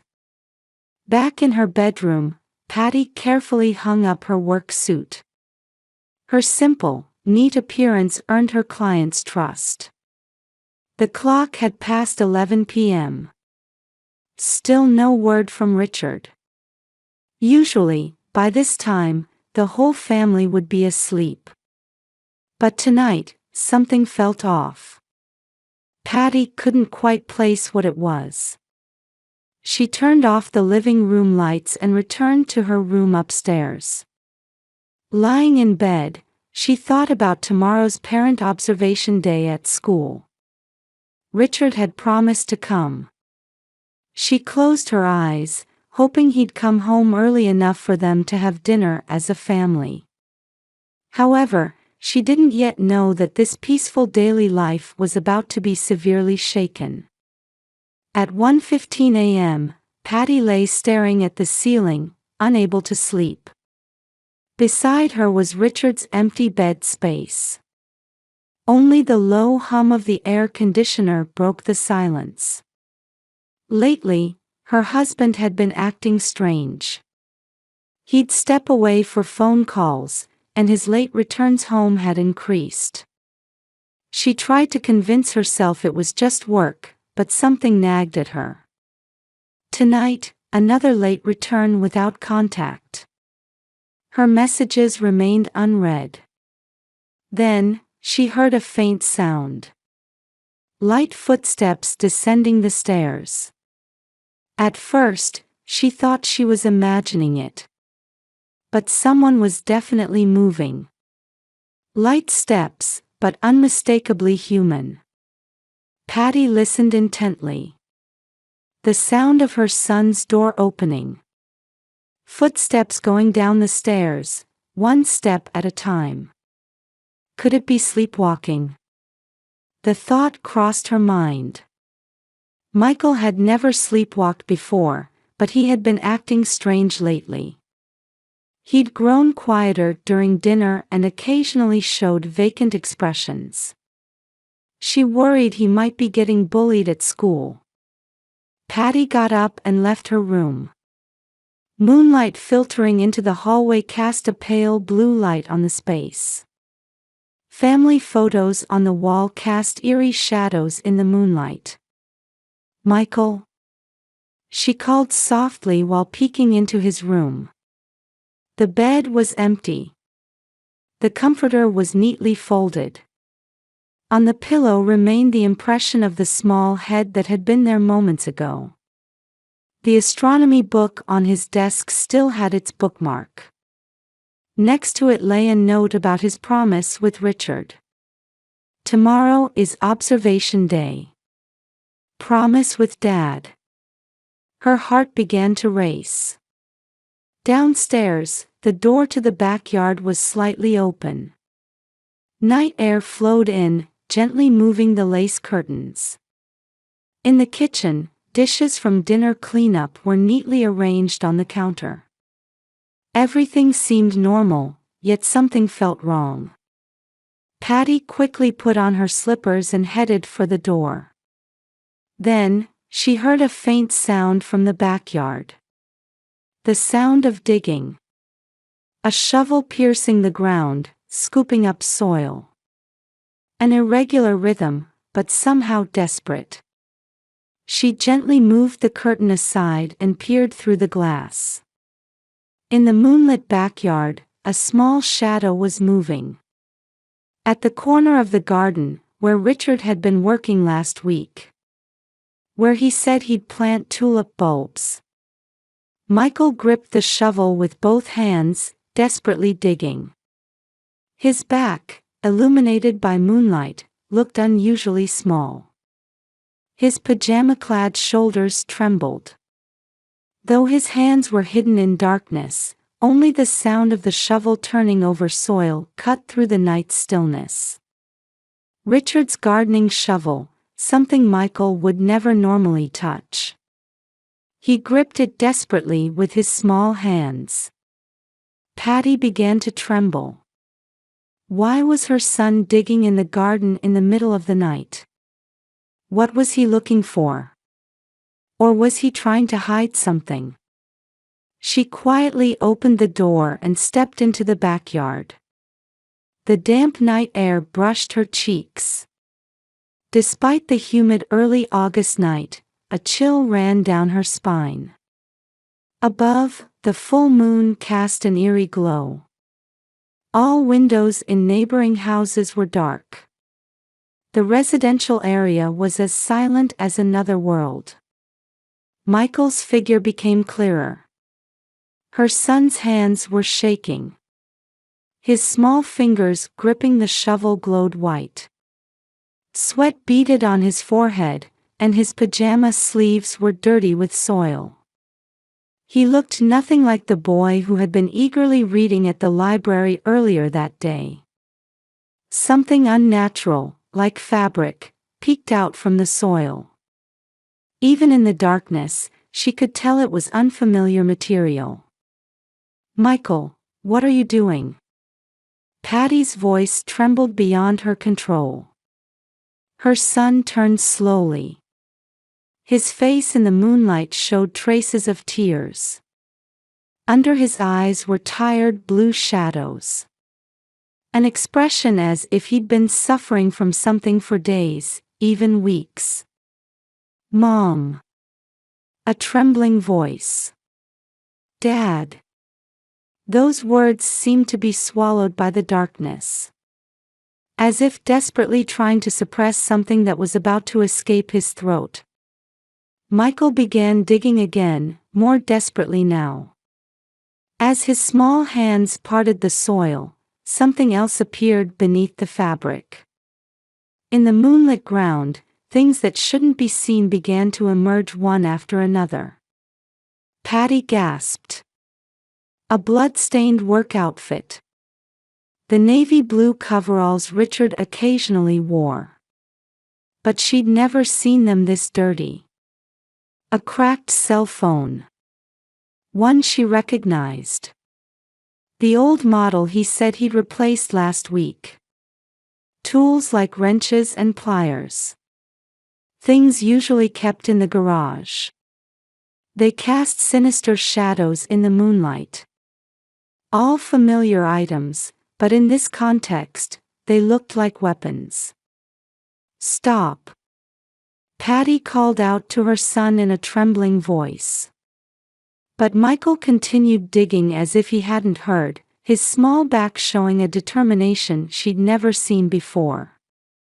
A desperate need to protect something, and simultaneously, a longing to be freed from something.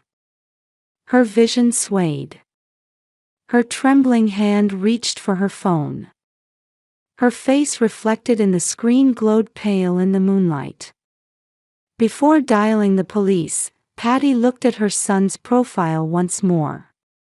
His expression in the moonlight bore a deep sadness unfitting for an 8-year-old.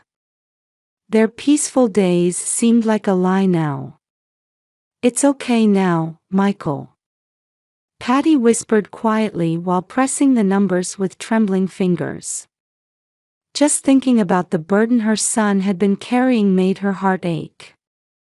"Mom will protect you properly." The operator's voice echoed on the other end. But to Patty's ears, only the sound of her son digging seemed unnaturally loud. Under the moonlight, the shadows of mother and son stretched long, melting into the night garden. Tomorrow's observation day might never come. At 2 a.m., 2 police cars quietly parked in front of the Reynolds house. The headlights went out, and 4 officers stepped out. Perhaps noticing the sound, lights came on in the second floor of the house across the street. Through lace curtains, someone's shadow moved. Mrs. Reynolds. The lead female officer quietly addressed Patty. Sergeant Kelly. Mid-40s, perhaps. Sharp observational eyes shone beneath her warm expression. Yes. Patty answered in a trembling voice. Michael stood behind his mother, as if hiding. His pajamas were dirty with soil, and his small hands still gripped the shovel. First, let's take the shovel from your son. Sergeant Kelly gently approached Michael and carefully took the shovel. She sealed it in a bag as evidence. Other officers had already headed to the backyard. Flashlight beams cut through the night darkness. Is it around here? Another officer pointed to the dug area. The ground showed traces of Michael's desperate digging. The blood-stained work clothes were clearly visible in the moonlight and flashlight beams. Let's call forensics. The radio quietly crackled. Lights in neighboring houses began turning on one after another, as residents noticed the midnight disturbance. The usually quiet residential area seemed to be slowly waking up. Mrs. Reynolds, could you wait inside with your son? Led by Sergeant Kelly, Patty entered the living room with her son.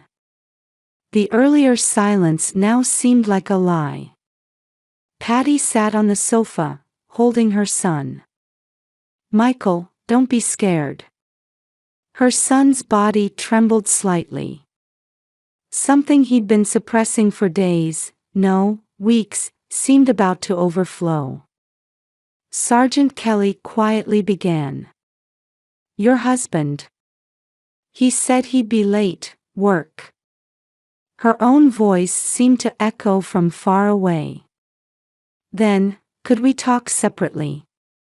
Another female officer appeared, looking toward Michael.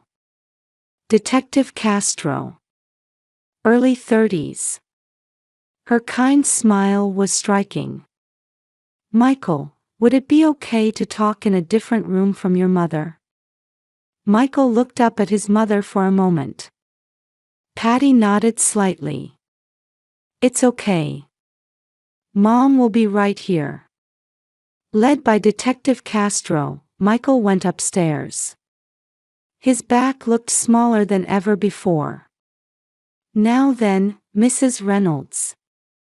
Sergeant Kelly sat across from her. Steam rose quietly from the tea. Could you tell us everything from the beginning? The clock showed 3 a.m. The sound of the forensics team arriving could be heard outside.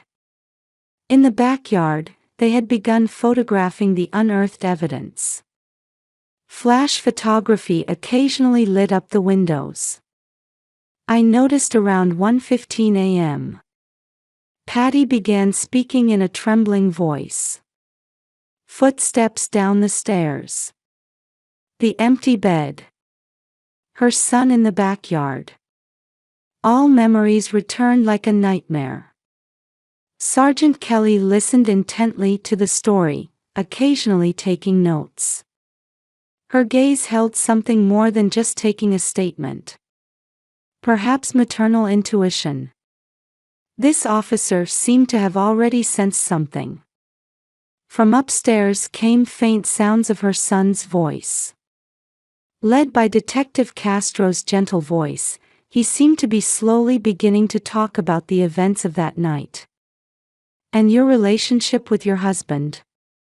At the sudden question, Patty momentarily stumbled over her words.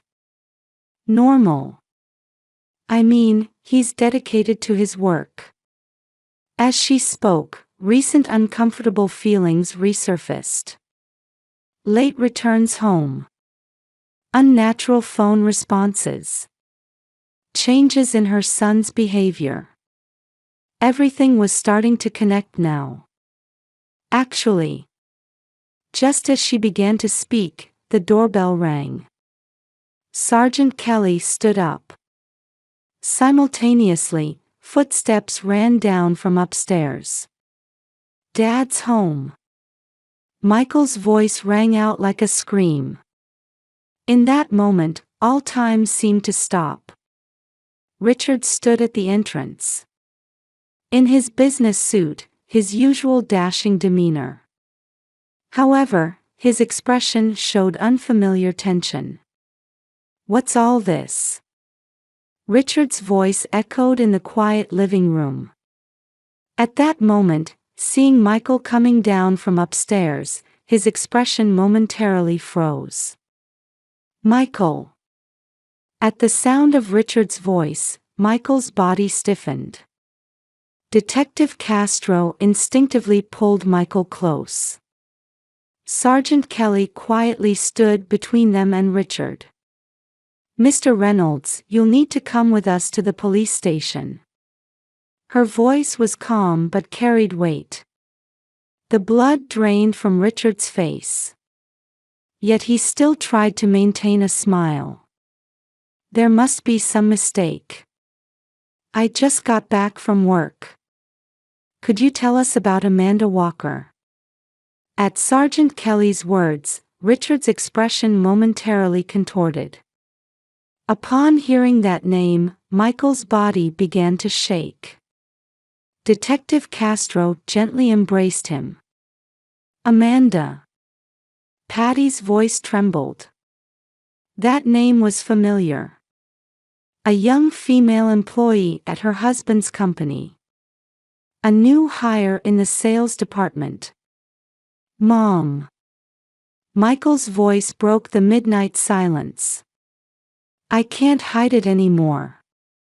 His voice carried a weight that seemed impossible for an 8-year-old. "That day, I came home early from school." Michael's confession slowly began. It happened 3 weeks ago in the afternoon. Michael had returned home an hour earlier than usual.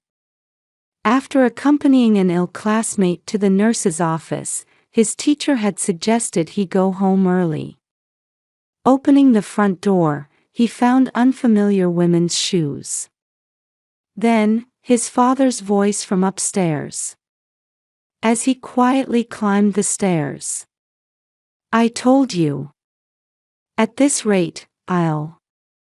A young woman's voice. Leaking from his father's study. "Be quiet.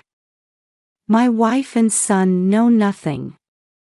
I'll handle it." His father's low voice. The usually kind voice sounded like a different person. Michael peeked through the door gap. His father was gripping a young woman tightly. Tears streamed down her face. On the desk, what looked like an ultrasound photo. "It's already been 3 months. There's no way to keep hiding it. That's why I said, an abortion. No. I have the right to have this child too." At that moment, Michael's phone rang. A message from his mother. The ringtone echoing in the hallway silenced both voices. Michael rushed down the stairs. Footsteps followed behind him. "Michael." His father, who had chased him to the backyard, grabbed his arm. "Don't tell Mom about this. Understand?" The usual kind smile was gone, replaced by an unfamiliar adult expression. "But, lying is. Do you want to make Mom sad? Do you want to destroy this family?" His father's large hands gripped his trembling shoulders. "Promise me. Don't tell anyone." From that day, Michael's nightmare began. "And after that, she." Sergeant Kelly gently prompted. "That day." "Dad." Michael's voice broke. Detective Castro gently rubbed his back. "Amanda came to the house.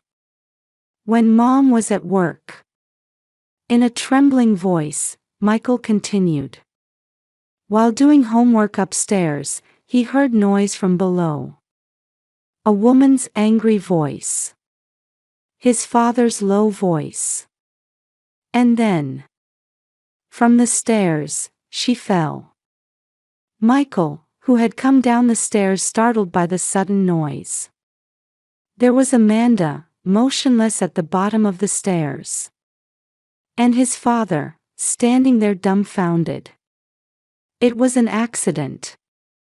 His father's trembling voice. No one will believe me. Blood-stained work clothes. His father rushing to dispose of them. And a shallow hole dug in the backyard. Michael, help me. This is our secret. An 8-year-old child covering with soil with trembling hands. Sneaking out to the garden every night to check if rain had washed away the soil.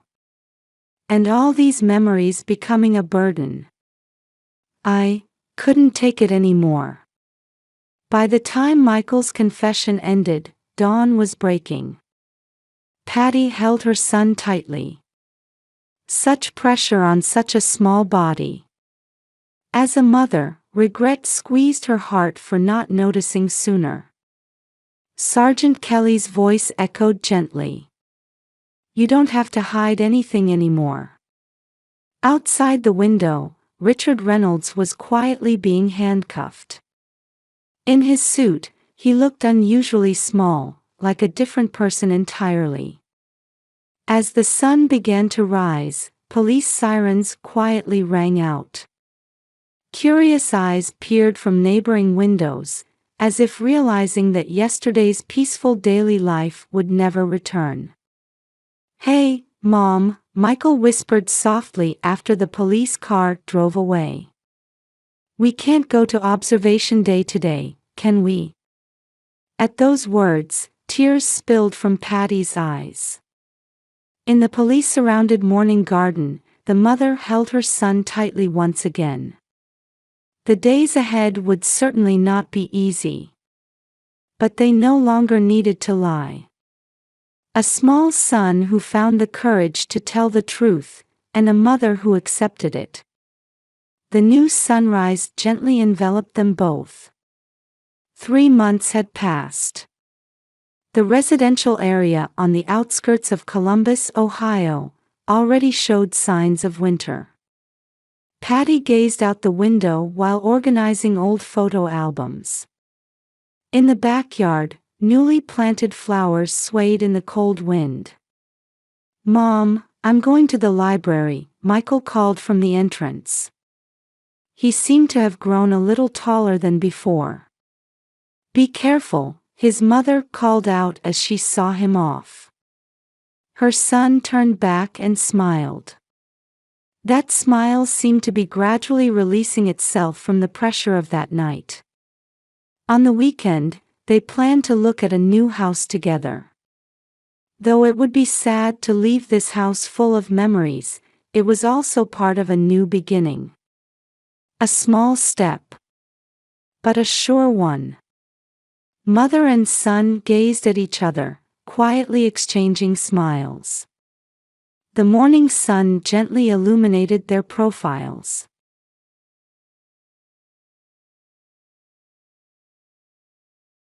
In the quiet residential area of Greenwich, Connecticut, among the neatly lined white colonial-style houses, Catherine's cheerful voice could be heard drifting from the second-floor window of the Brown residence, just like any other day. Today, I'll be sharing the recipe for my favorite lemon tart. Catherine Brown, 29, was the owner of Kathy's Kitchen, a cooking YouTube channel with 50,000 subscribers, and a freelance web designer. Her smile in front of the camera had always captivated her viewers. However, recently, her posting frequency had noticeably decreased. Catherine was 5 months pregnant. Her morning sickness was getting worse by the day, and even the slight smell from her beloved Sub-Zero refrigerator was enough to trigger severe nausea. "I'm sorry, I'm not feeling well again today." As Catherine apologized to her viewers through the screen, they responded with kind words. Comments like, "Don't push yourself," and "The baby comes first," flooded the screen. Her husband David was away on another business trip. At 34, he served as a research and development manager at a biotech company in Boston, spending half of each month away from home. This serious and hard-working husband had met Catherine at a social media marketing seminar 3 years ago, where they fell into a fateful romance. Now in their second year of marriage, they were eagerly awaiting their new arrival. However, a shadow was creeping into their happy daily life. A year ago, David's mother had moved in with them. It all started with the sudden death of David's father, George, 2 years prior. On the surface, he had been known as a philanthropist and former executive at a pharmaceutical company. But after his death, a 35-year history of domestic violence and massive debts from company embezzlement came to light. To repay the debts, David's mother Eleanor had to end her teaching career and give up the house she had lived in for over 30 years. "Let's have mother live with us."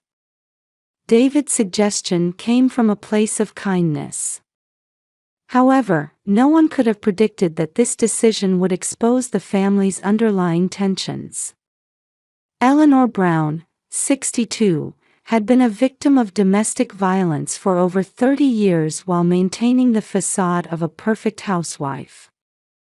While beloved by children as an elementary school teacher, at home she would overreact to minor issues and particularly despised modern social media culture.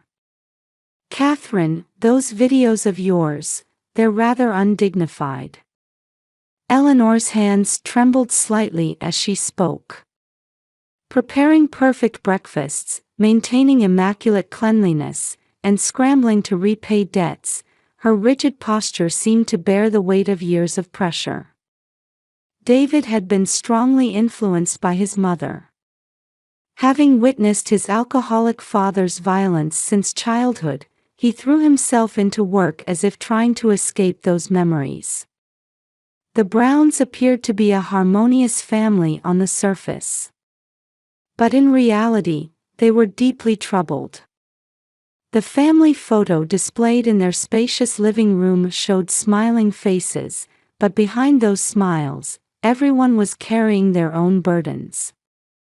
From Catherine's second-floor office window, she could see the Martha Stewart-inspired garden, the perfectly manicured lawn and seasonal flower beds. The scene seemed to mirror their lives, outward beauty masking inner distortions. A quiet change had begun, unnoticed by anyone. It would soon create ripples that no one could have anticipated. Until that peaceful spring afternoon when Catherine's scream pierced the air. At 7 a.m., Greenwich was still wrapped in tranquility. Outside the window, neighborhood housewives were enjoying their early morning jogs and starting their elegant days with Starbucks morning coffee. In stark contrast to this everyday scene, tension was already brewing inside the Brown residence. Catherine woke up with severe nausea. Her steps were heavier than usual as she rushed to the bathroom.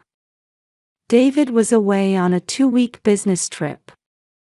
He had been on the phone late last night, preparing for a research presentation in Boston. As she wiped her mouth with a towel, she found herself missing her husband's voice. "Are you all right? Breakfast is ready." Eleanor's voice echoed from downstairs. Having finished preparing a perfect breakfast, her mother-in-law was already standing in the kitchen wearing an apron. Crispy bacon, scrambled eggs, and freshly baked croissants. The aroma of American breakfast wafted throughout the house. The smell made Catherine's stomach churn even more violently. "I'm sorry. I don't think I can eat this morning." Eleanor's hands froze for a moment at Catherine's words. A shadow fell across the perfectly arranged tableware. The high-end Williams-Sonoma dining set had been Eleanor's wedding gift to them. "I see, wasting food again." After this brief response, Eleanor silently began clearing away one person's portion. Her back seemed to harbor an ominous portent of the tragedy to come. During the morning, Catherine lay in bed checking work emails on her smartphone. A web design deadline was approaching. However, just looking at the computer screen made her eyes strain. "Why don't you rest?" Eleanor's voice, bringing lunch, seemed kind at first glance. However, her eyes were cold, appraising Catherine like merchandise. "Thank you, but I'm fine." Catherine returned a smile and quietly closed her bedroom door. Around 4 p.m., Catherine forced herself to get up. It was time for her regular, Kathy's Kitchen, broadcast. Realizing she couldn't manage filming the new recipe she had planned, she decided to do an apology live stream from her bed. "Hello everyone. I'm so sorry, but I'm not feeling well today." As Catherine explained her condition to viewers on her smartphone, concerned comments began flooding in. "Take care, we'll watch when you're better." Such warm words brought her some comfort. That's when it happened. Suddenly, her bedroom door burst open. "You useless thing. Get up right now." Eleanor stood there, still holding a hot iron. Her usually perfect hair and makeup were disheveled. Her eyes held an eerie light. With the dark hallway as her backdrop, her figure appeared like an ominous shadow puppet. "I'm not feeling well." Catherine's voice trembled with fear. The live stream screen was being flooded with surprised and concerned comments. "Shut up. I won't tolerate such a lazy daughter-in-law. You can't even handle housework or childcare properly, but you're always on social media. Shameless." Eleanor's screams echoed through the room. Her hand with the iron slowly moved toward Catherine. Bluish steam was still rising from the iron. "Stop." Catherine's scream rang out. But Eleanor didn't stop. The hot iron pressed against Catherine's right arm. Intense pain and the smell of burning. Comments like, "Call the police. Someone report this," continued to flow on the smartphone screen. "It hurts. The baby, the baby." At Catherine's scream, Eleanor's movement stopped for a moment. A flicker of confusion crossed her eyes. Perhaps the word "baby" had stirred something within her.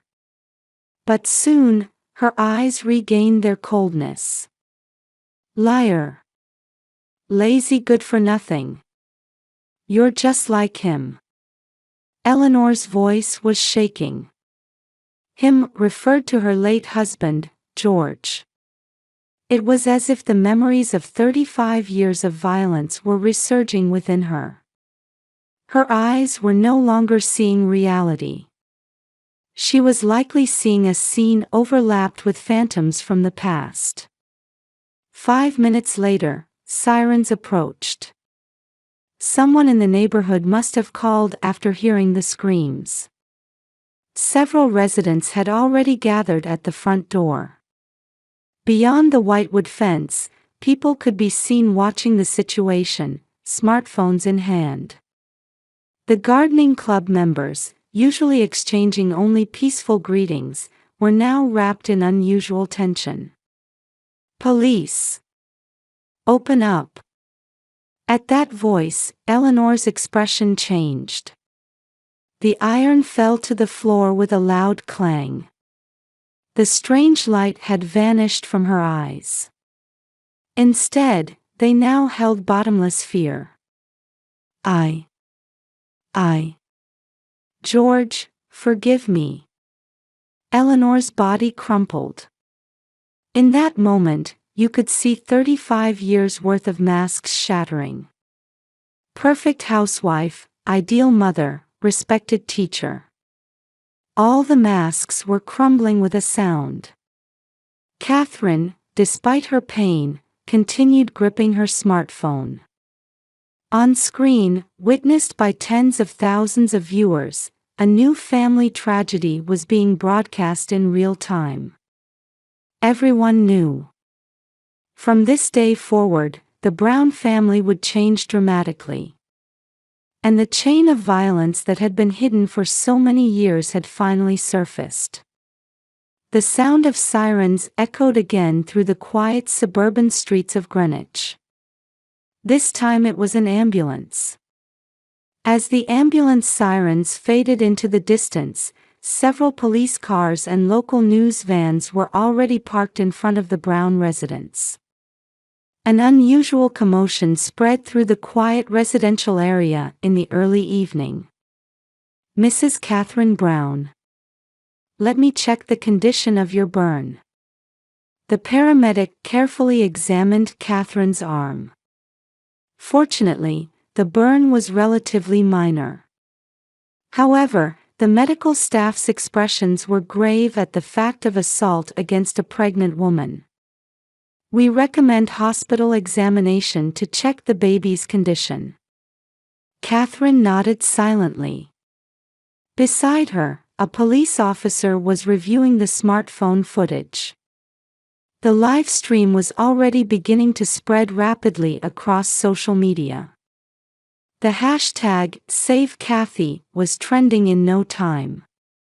Meanwhile, Eleanor was being questioned by the police. Sitting on the luxury sofa in the living room, she had shrunk into herself, looking like a different person entirely. "For 35 years. I endured it all." A young female officer listened quietly to her trembling voice. In this perfectly maintained house, the long-hidden history of violence was slowly coming to light.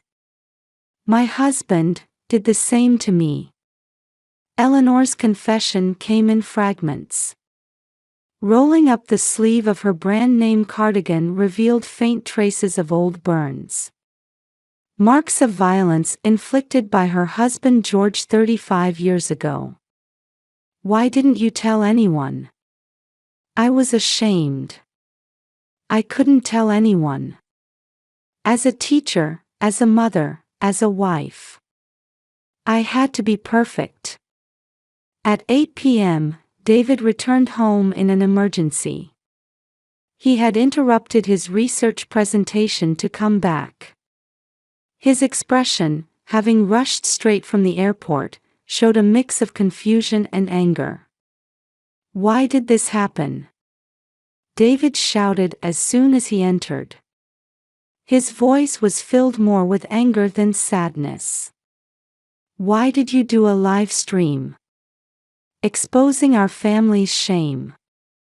At first, he tried to defend his mother. The suffering of his mother he had witnessed since childhood, his father's violence, and his own inability to do anything. That guilt was clouding his judgment. "David, that's not it." Though Catherine desperately tried to explain, her husband's anger wouldn't subside. "You must share some responsibility." Pushing mother to this point. At that moment, a police officer quietly intervened. "We have footage of the assault on your wife. This is clearly a crime." At the calm voice, David's expression froze. "The footage on the smartphone. His mother's screams. His wife's cries. And in the background, comments from tens of thousands of viewers. Reality was slowly taking shape in his mind. Let's get counseling. At Catherine's quiet suggestion, the room fell into silence. Late that night, the three sat on the living room sofa. Cold coffee on the table.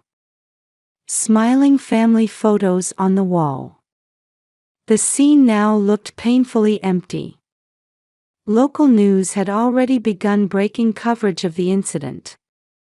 DV incident against notable cooking YouTuber. Social media visualizes cycle of violence. Headlines danced across the screen. Eleanor silently watched the television. The madness from earlier was gone from her eyes. Instead, they held deep exhaustion and resignation. I'm sorry. It wasn't clear who her apology was directed to. Outside the window, several police cars were still standing by. And beyond the whitewood fence, neighbors stood watching the situation, smartphones in hand. Social media continued broadcasting this quiet suburban tragedy to the world. The next morning, Greenwich was wrapped in unusual tension.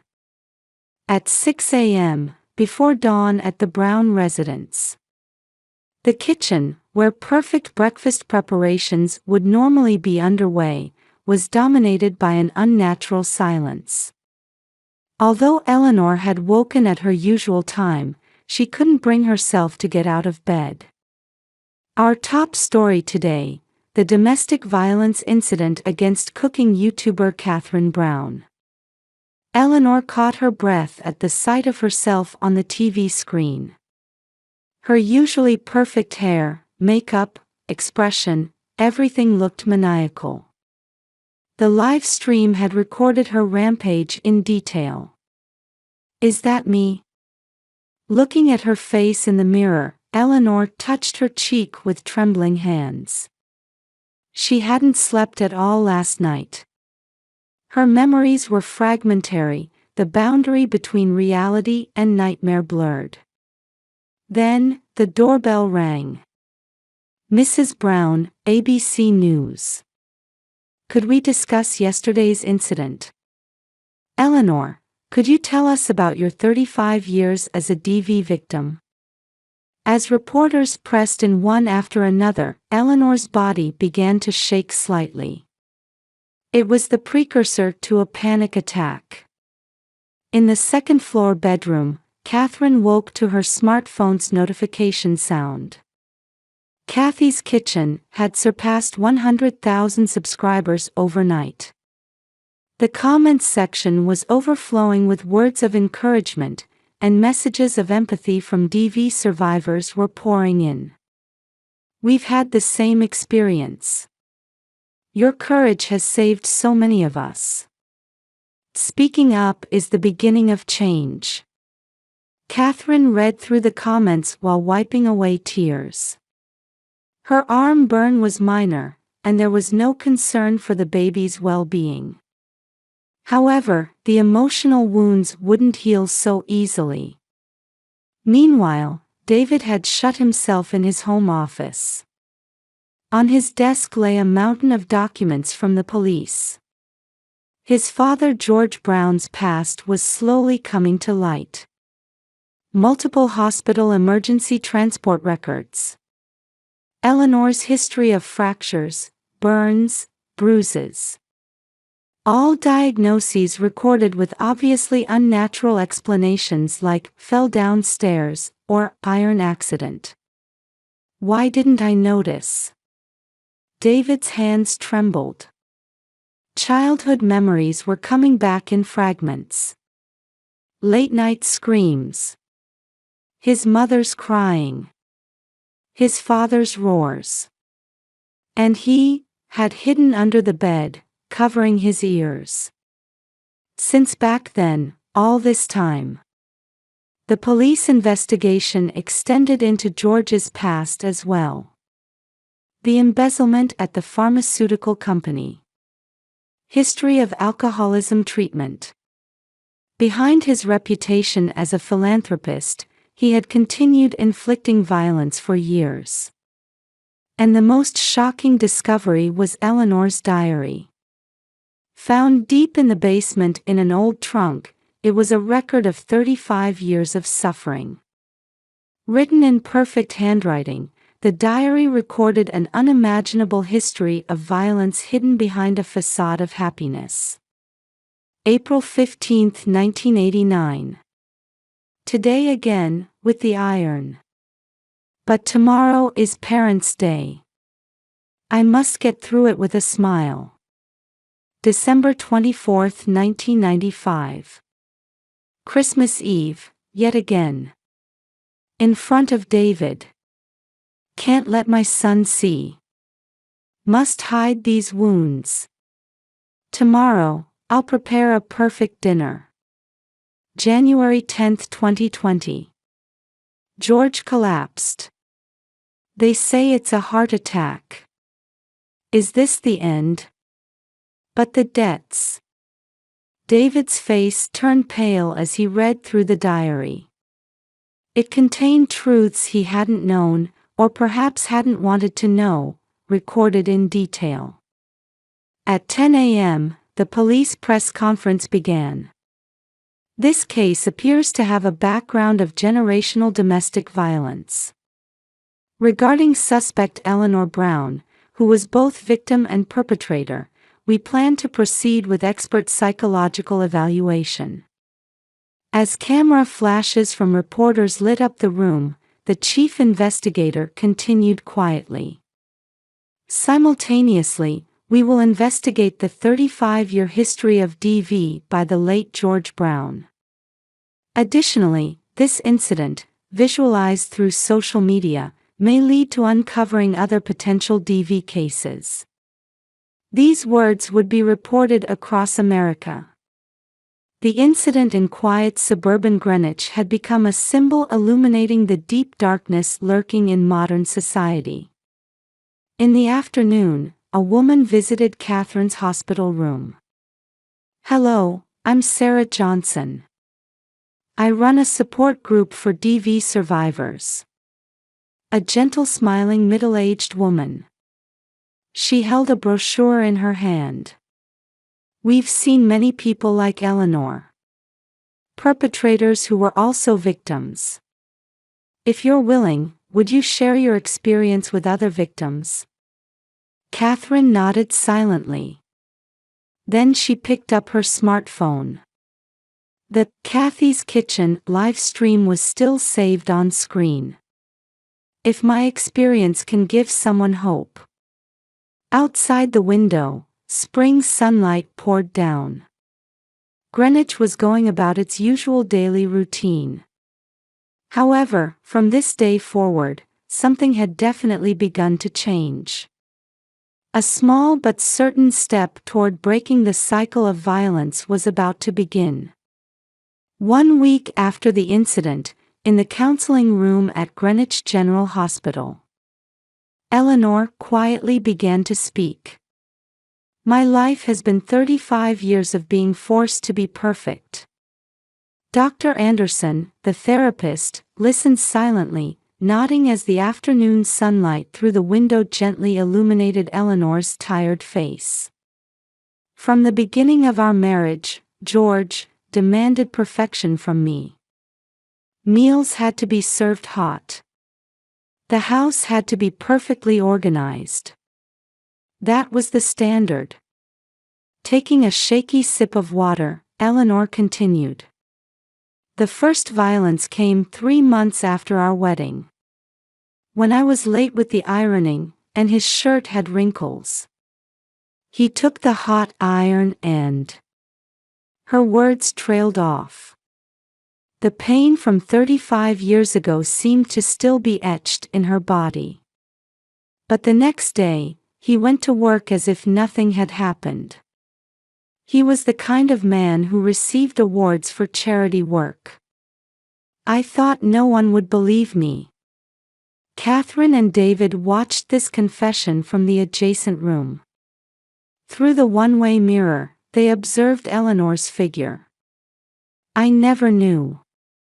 David's voice trembled. Childhood memories now returned with new meaning. On nights when Dad came home late, Mom always waited with a hot meal ready. Even though she must have been tired, she wore a perfect smile. Catherine quietly took her husband's hand. The gesture seemed to ease some of David's tension. The counseling was bringing profound changes to all three of them. Eleanor had started attending DV survivors group therapy. Meeting women with similar experiences gave her a new perspective. Maybe I never needed to be perfect.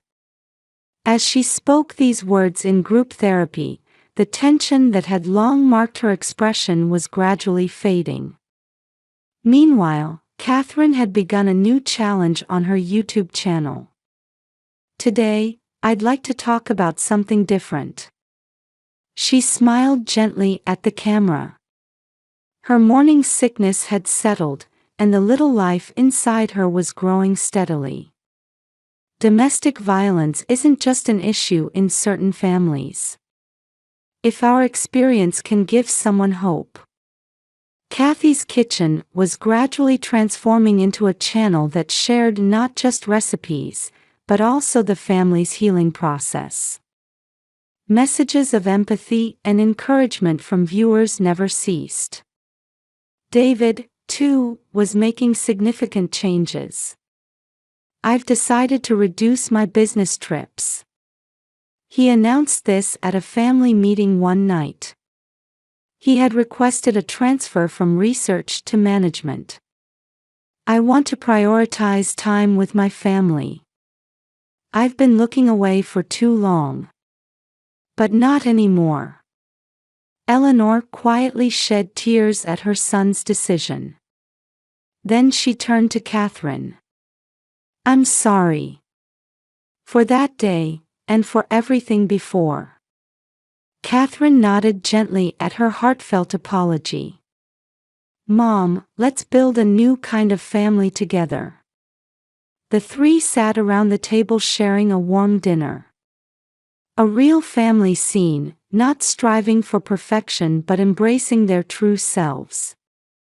Outside the window, the spring twilight gently enveloped the town. Greenwich's streets maintained their usual tranquility. But something had definitely changed. In the Brown family kitchen, there were no more demands for perfect meals or tense atmosphere. Instead, there was growing trust and new bonds being nurtured. Eleanor now attended DV support group meetings every Wednesday, sometimes sharing her own experiences. Catherine continued broadcasting, sharing both easy recipes for expectant mothers and the family's recovery process.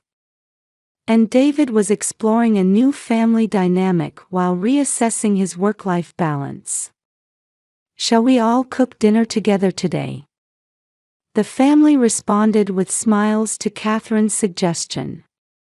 Though a bit awkward, warm moments were beginning to flow. The cycle of violence was definitely breaking there. A new kind of family was slowly but surely taking shape, one that didn't demand perfection, didn't hide wounds, and could ask for help when needed. The setting sun cast gentle light through the Brown family's windows, its rays warmly blending the figures of the three people together. They weren't a perfect family. But that was okay. Healing wounds, deepening understanding, and moving forward step by step, this was the new path they had chosen.